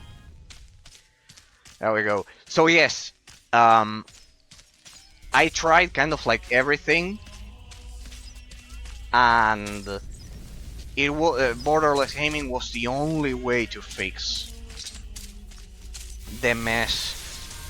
Something similar happened to me, but I didn't need to use borderless gaming. It happened to me with damn it, that poison attack hits like a truck. I need to increase my defenses. Something similar happened to me with Avencast Rise of the Mage. With Avencast Rise of the Mage, the same memory leak, the exact same memory leak, that it would drop half the frame rate every time you, after some hours of play, it would drop the frame rate by half exactly. I think it's one of the better early skills for Mage. Else, his kind of armor as a skill you can get pretty early. I think I haven't even gotten it. Wait. Hang on a second. Character. There we go. So, I haven't got a single defensive. Ah, you meant this constitution. You meant this. Yeah.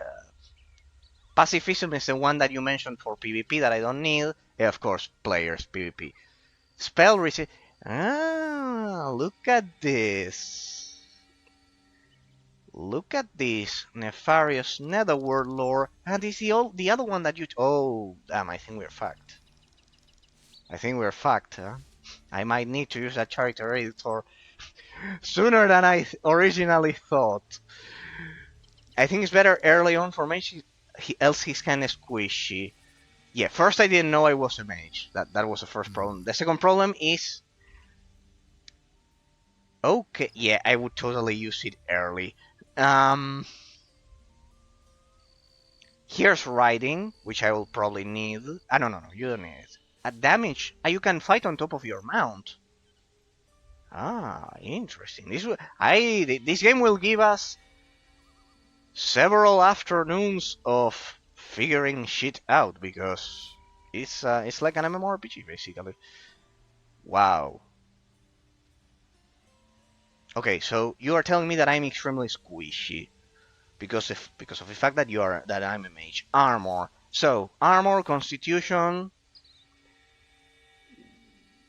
chance to evade attacks would probably also be useful. Alright, I'll focus on the defensive, and I would also need magic staves there, probably. Okay. This one also increases damage, the tactics lore. And you mentioned the Nefarious Nether. Okay, so these were much more important than I thought. I kind of like focused everything on the ones that I got. Right, this game. I wonder if there's a mod to add a respec NPC, because if there's a game that needs it, this one is definitely one of them. Alas. Alright, we'll pick the armor, because indeed we are quite squishy. And let me level up a bit, because at one point it will be useless. Nexus mod might work. Nexus mod, let me... Well, I don't have a physical paper here, then I'll write it down. You say Nexus mod might work, yeah, because this game, if there's one game that needs a respec, it's definitely this one. It's definitely this one. I would argue that even more than Hellgate London or World of Warcraft. Even more. Like, this game, yeah, pretty much. Nexus mod. Alright, I cannot forget it. It's similar to Naxxrama's dungeon in World of Warcraft. Somehow. Alright, we'll go full that. Here, then I'm not that bad because I spent some points on strength. Let me increase my vitality so we can survive. Anyway, I would probably try that first versus some side programs. Yeah. If I can get a mod, it's maybe the community patch does have it, because this one is also already modded with the community patch. Maybe the mod. I wonder if the mod that you are mentioning, if then that Nexus mod, I wonder if it's included in the community patch 1.60, because this is community patch 1.60. Because that sometimes they do that. They include kind of like the community patch. In the community patch, they include, it's kind of like an assortment of mods from different modders of the community.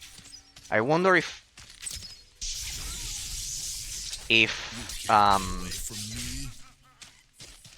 the community patch includes it.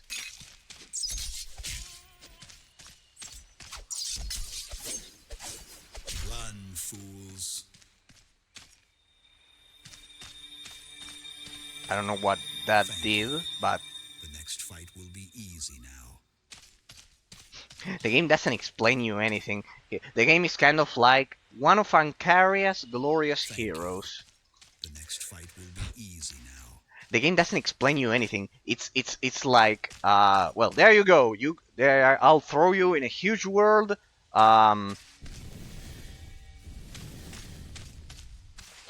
You better figure things out quickly, because you will die several times before you do that. Manage yourself. Do something. Old games didn't. They had guys. Yeah, what I was mentioning. The physical, those thick um rule books, guidebooks. I remember. Also, the digital game on City Game. It has a book that explains all of these things.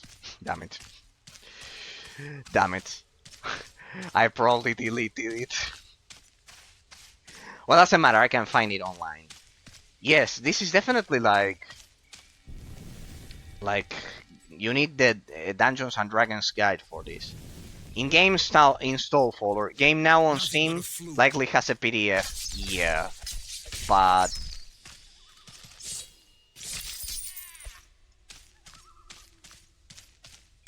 well,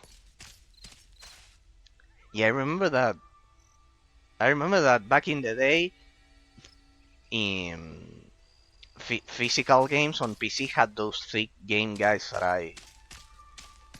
I mentioned. It's such a shame that you also mentioned. I remember that. I think I last time I saw one was with. In my case, it was Age of Empires 3.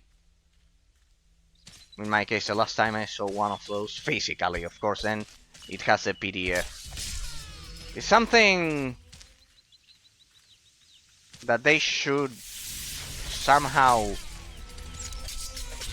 not bring back, but they include them only in special editions of console games, because in the case of PC we've already gone full digital at this point.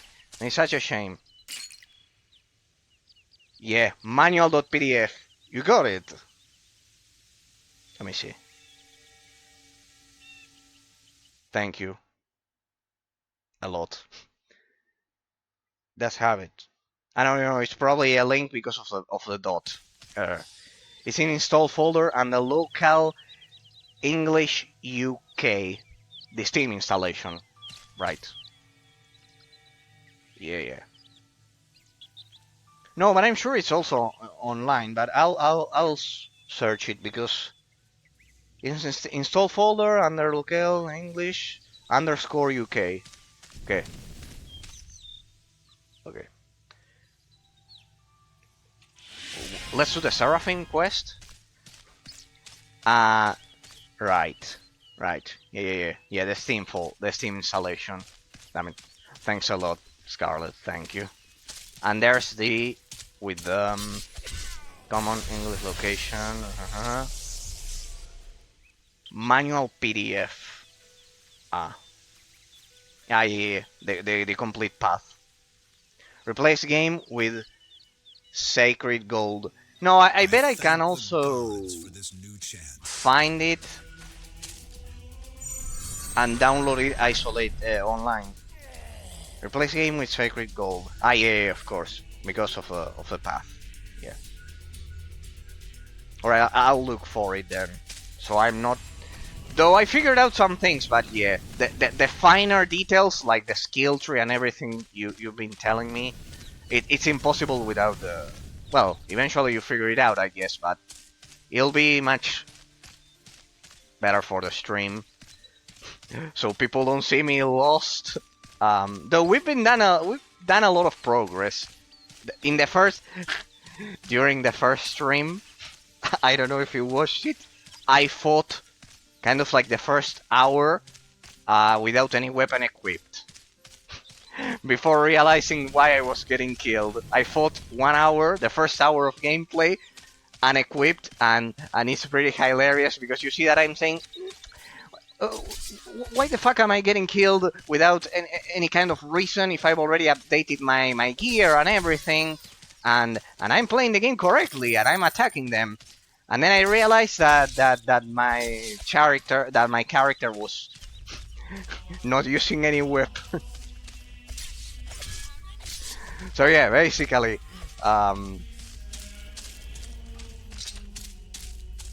it's rough. The game is rough. It's in a rough shape first because of all of the issues with that I had to use, as I've said, borderless gaming, and it's also rough in terms of for modern players it would be rough, way too much, because besides the game guide, um,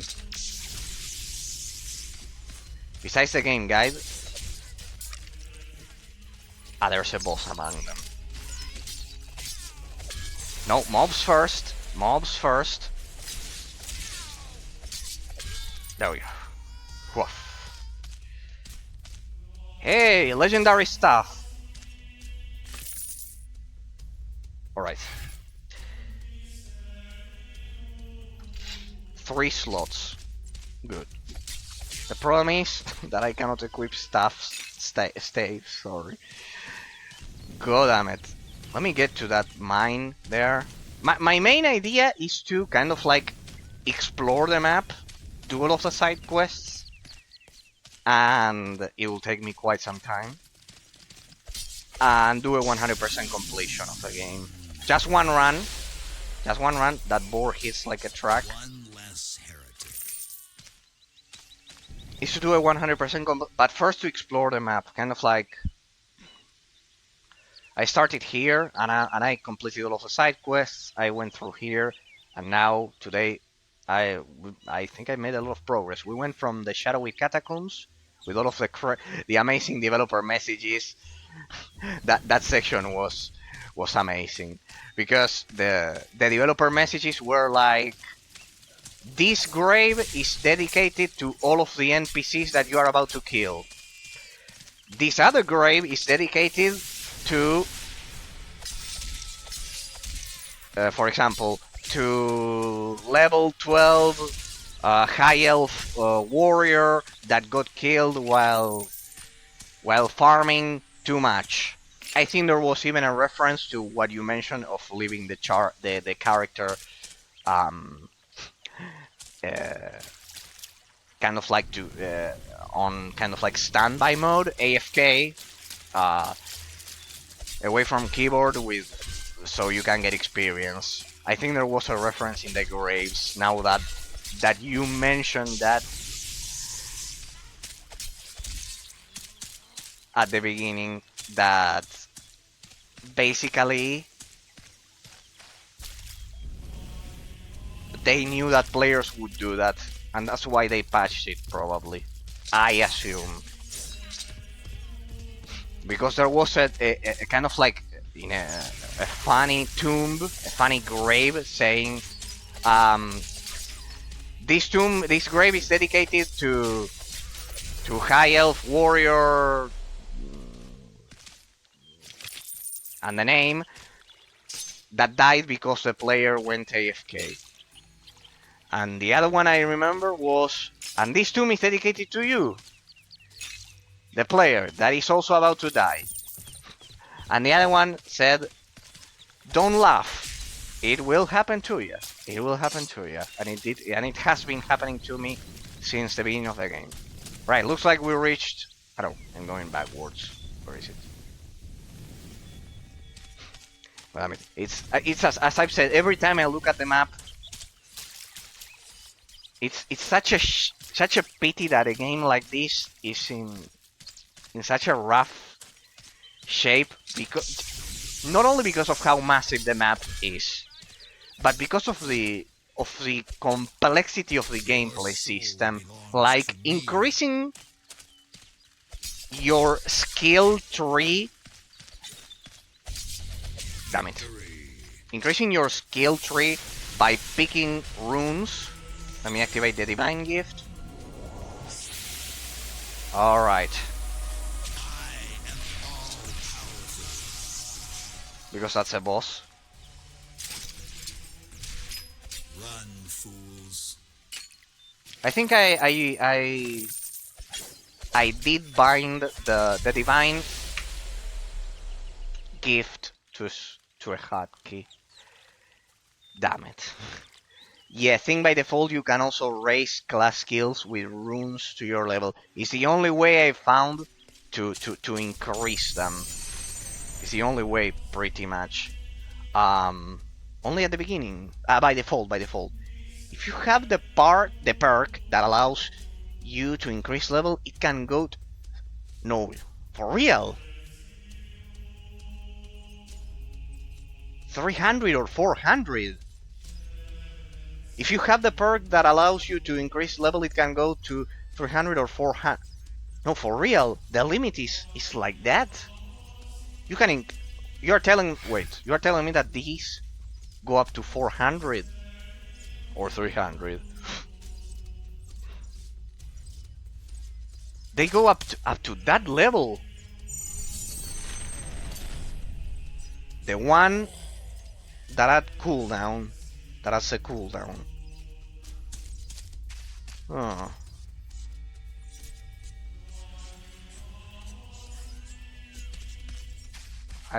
I wonder what's the limit now. Because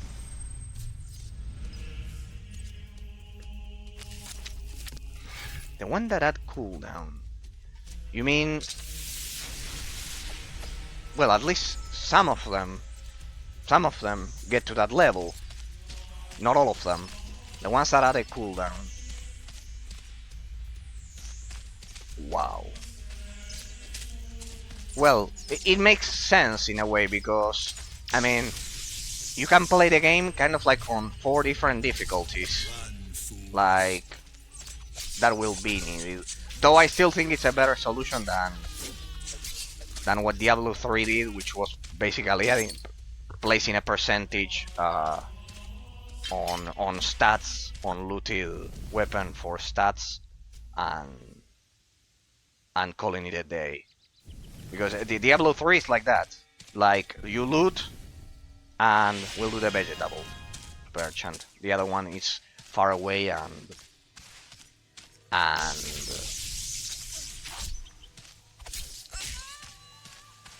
the monolith is difficult to access it. It's a better solution than Diablo 3, because Diablo 3 you loot, you get kind of like 300% extra, I don't know, extra attack damage, and they call it a day. It's kind of like the laziest scalability solution that I think I've seen in any game. Like, Diablo 3 it's the most generic, laziest scalability that I've seen. Like, it's just a percentage. It's not even Diablo 2 that kind of like added crazy, unique abilities to each piece of loot that you got. Ah, damn it, I ran out of potions. Well, damn it, I need to go back.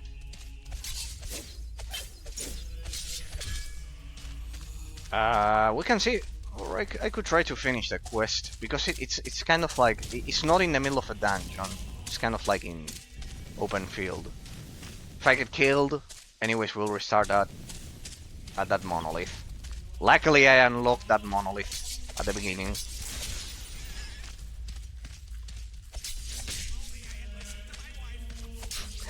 Hoped I had listened to my wife. Yeah. The game is also hilarious. It has some lines that are... Alright, let's see. Let's see if we can fix this mess for now. Then I need to remember that mod that you mentioned. See, I'll research if it's included in the community patch. If it's not, I'll install it on top of this one. And of course the thick game guide that these games used to come with.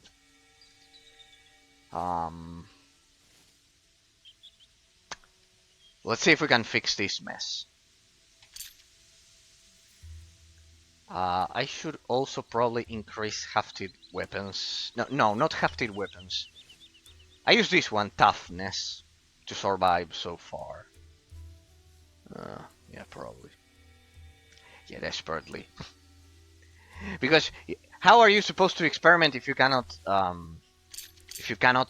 respec? Like, respecs should be mandatory for a lot of these games, especially this one. Let's slow him down. Leader of the Copper Point gang. There's a leader. There's a boss. What the? Stop it. Stop it. Pathfinding gods, help me, please. That was easy. I should have done this quest earlier.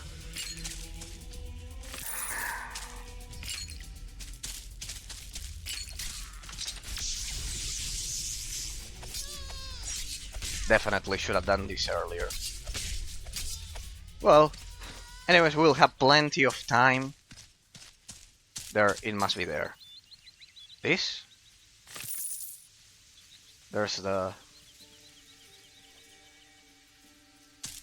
carriage. There, the cart. Right. Anyways, if they kill me, I think. There we go. The other, before beginning this year's games, I was playing The Witcher 2, another game that certainly, and I remember it because of the rough shape that I've been mentioning of this game. It's Hey, what's up? We get crazy rock music. What now? I don't know what it may be, but I'll buff myself up. I remember that The Witcher 2 also had a lot of issues when I played it. I played it off stream. Sacred 2 was released in late 2008 for Microsoft Windows. Yeah, but even so, damn it, we are dead. Or not, I don't know. But I remember that, yeah, we're dead. Did I get a potion? No, we're dead, yeah. The rock music was a hint that don't get in this area. This is Animal Protected, 16 years old. Yeah, but pretty solid. Yeah, but Scarlet, imagine that there are games from this era that don't need borderless gaming and don't need I mean, if you mean solid because of the quality, in quality I would say it's superb. In terms of the scope of the, just because of the scope of the map, uh, I would say it's superb because it's a single player MMORPG back in 2008. The thing is that back in the day there were games that technically they wouldn't crash every 50 minutes. It's roughly every 50 minutes on Windows 10. So yeah, the quality of the gameplay and everything, the scope of the game alone, it's amazing. Just because of that. As I mentioned, I played The Witcher 2 during the summer. I didn't stream it. I did it a 100% completion, and essentially that game is not even 20% of this one, just so we have a reference. And I think The Witcher 2 was precisely, I mentioned it because I don't know if it was 2014, something. No, what am I saying? No, less. 2008, pretty much. 2009, more or less. 2010, 2010. Um, and while technically it didn't crash, it worked perfectly. And I could play it without any kind of issues. The scope of the game, it had nothing to do with this one. It's kind of like really, really short, and besides, they had a lot of issues. It's a miracle that The Witcher 3, because most people don't know that The Witcher 3 is a real miracle because of how big of a mess The Witcher 2 was. Because first they tried to do a port. They tried to do a port of The Witcher 1 to consoles, because The Witcher 1 was never ported to consoles. The Witcher 1 is pretty different. It's a traditional PC classic role-playing game. I played it offline. I completed every single side quest, and I would say it was amazing. It was amazing completely. But then The Witcher 2, they tried to adapt the first entry to consoles. They failed. The CD Projekt failed, and they almost went bankrupt. Between The Witcher 1 and The Witcher 2. And The Witcher 2 essentially is not finished. It's essentially not finished. And it was released in the same period of time as this game. And if you compare, for example, the difference in scope, how big the map is, The Witcher 2, it's an absolutely linear game, and it's semi-open world. It followed BioWare's formula, but nothing to do with this one. This one is kind of like World of Warcraft sized, like we are talking about one of the, it must be one of the first huge open world games. It reminds me of another MMORPG. It reminds me of Lineage 2. to be precise. It reminds me of Lineage 2 a lot.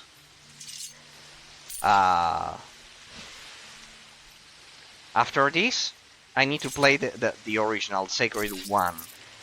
Because I've heard that one is still the king out of all of the series. But well, first I wanted this one. I wanted to try this one because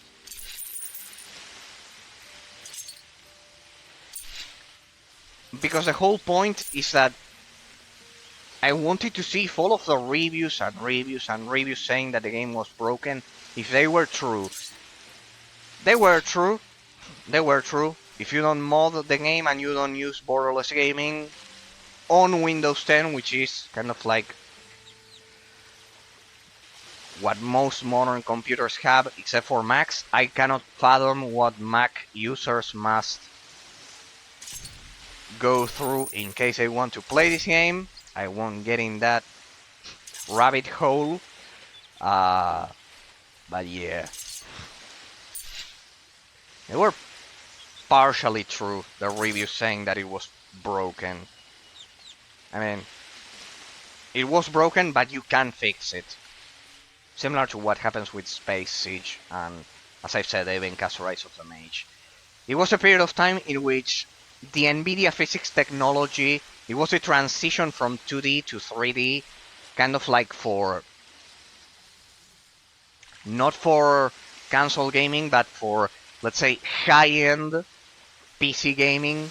And the physics engine, there's another case of a game called Hand of God. Hand of God. It's a forgotten isometric action RPG, a Diablo clone, that also suffers from the very same issue as this one. The NVIDIA physics engine kind of like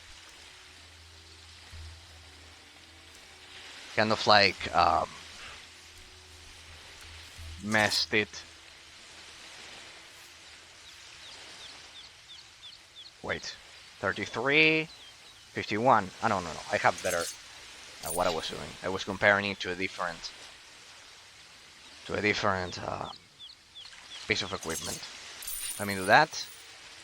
Let me see, what else do we have to do? I think I've already explored this section of the map. Except for, what's this? Catan Blood Tongue. Ah, we have a dungeon there. We have a dungeon right there. So we just follow this. No, this will take us here. Wait. We have a dungeon there that I need to complete. I cannot live with my life without doing a 100% completion of these maps. There we go. I wonder if we can reach the portal there if we simply go through this coastline. Doesn't look like it through here. No. Then how am I supposed to access that? Let's explore. We need to do field reconnaissance here. Ah, through here. The graphics are so similar to Titan Quest. Wastelands, I thought was last area. Depends. The expansions, did you play the expansions? Or was it one expansion? Ice and Blood or something like that. If you I think it has to do with expansions. This is way bigger than Titan Quest. No, yeah, of course. The map is bigger than Titan Quest. I mean the graphics. The graphics are pretty similar to Titan Quest. The map, the scope of the map is much bigger, of course. I still need to play Titan Quest. I need to play the Embers expansion that you can only play if you finish the game twice. I finished it once with all side quests. This map was on par with some of the largest maps. I think GTA was closest at the time. If it was at the time, it must have been GTA 4. Because 2008, it must have been GTA 4. No, I think this is bigger than GTA, eh? I think this is bigger, eh? With the expansions, I think, I don't know if Ice and Blood are kind of like these islands or something like that, but I think it's bigger than GTA 4. I don't know, Scarlet. I don't have the map of GTA 4 in my head right now, but I completed it and I remember. I think this is we're talking about Skyrim levels. If you had to walk across GTA map, then it would have the feel of this. Yeah, but this one has kind of like they get a car, we get lots of walking. Yeah, no, that was exactly what I Hey, was player, thinking. are you Like having a crisis GTA, of faith? Or are you leafing through the Bible of Kerr? Come on. There's still a lot to do if we want to purge the land of unbelief.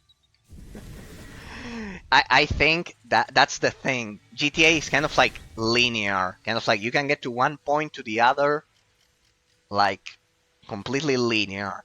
In this one, there's actually a lot of, for example, you could see that I look at them. I looked at the map some seconds ago. I said, "Ah, well, I need to get there. I wonder if you can get there through the coast." But the thing is that there are a lot of mountains in the way.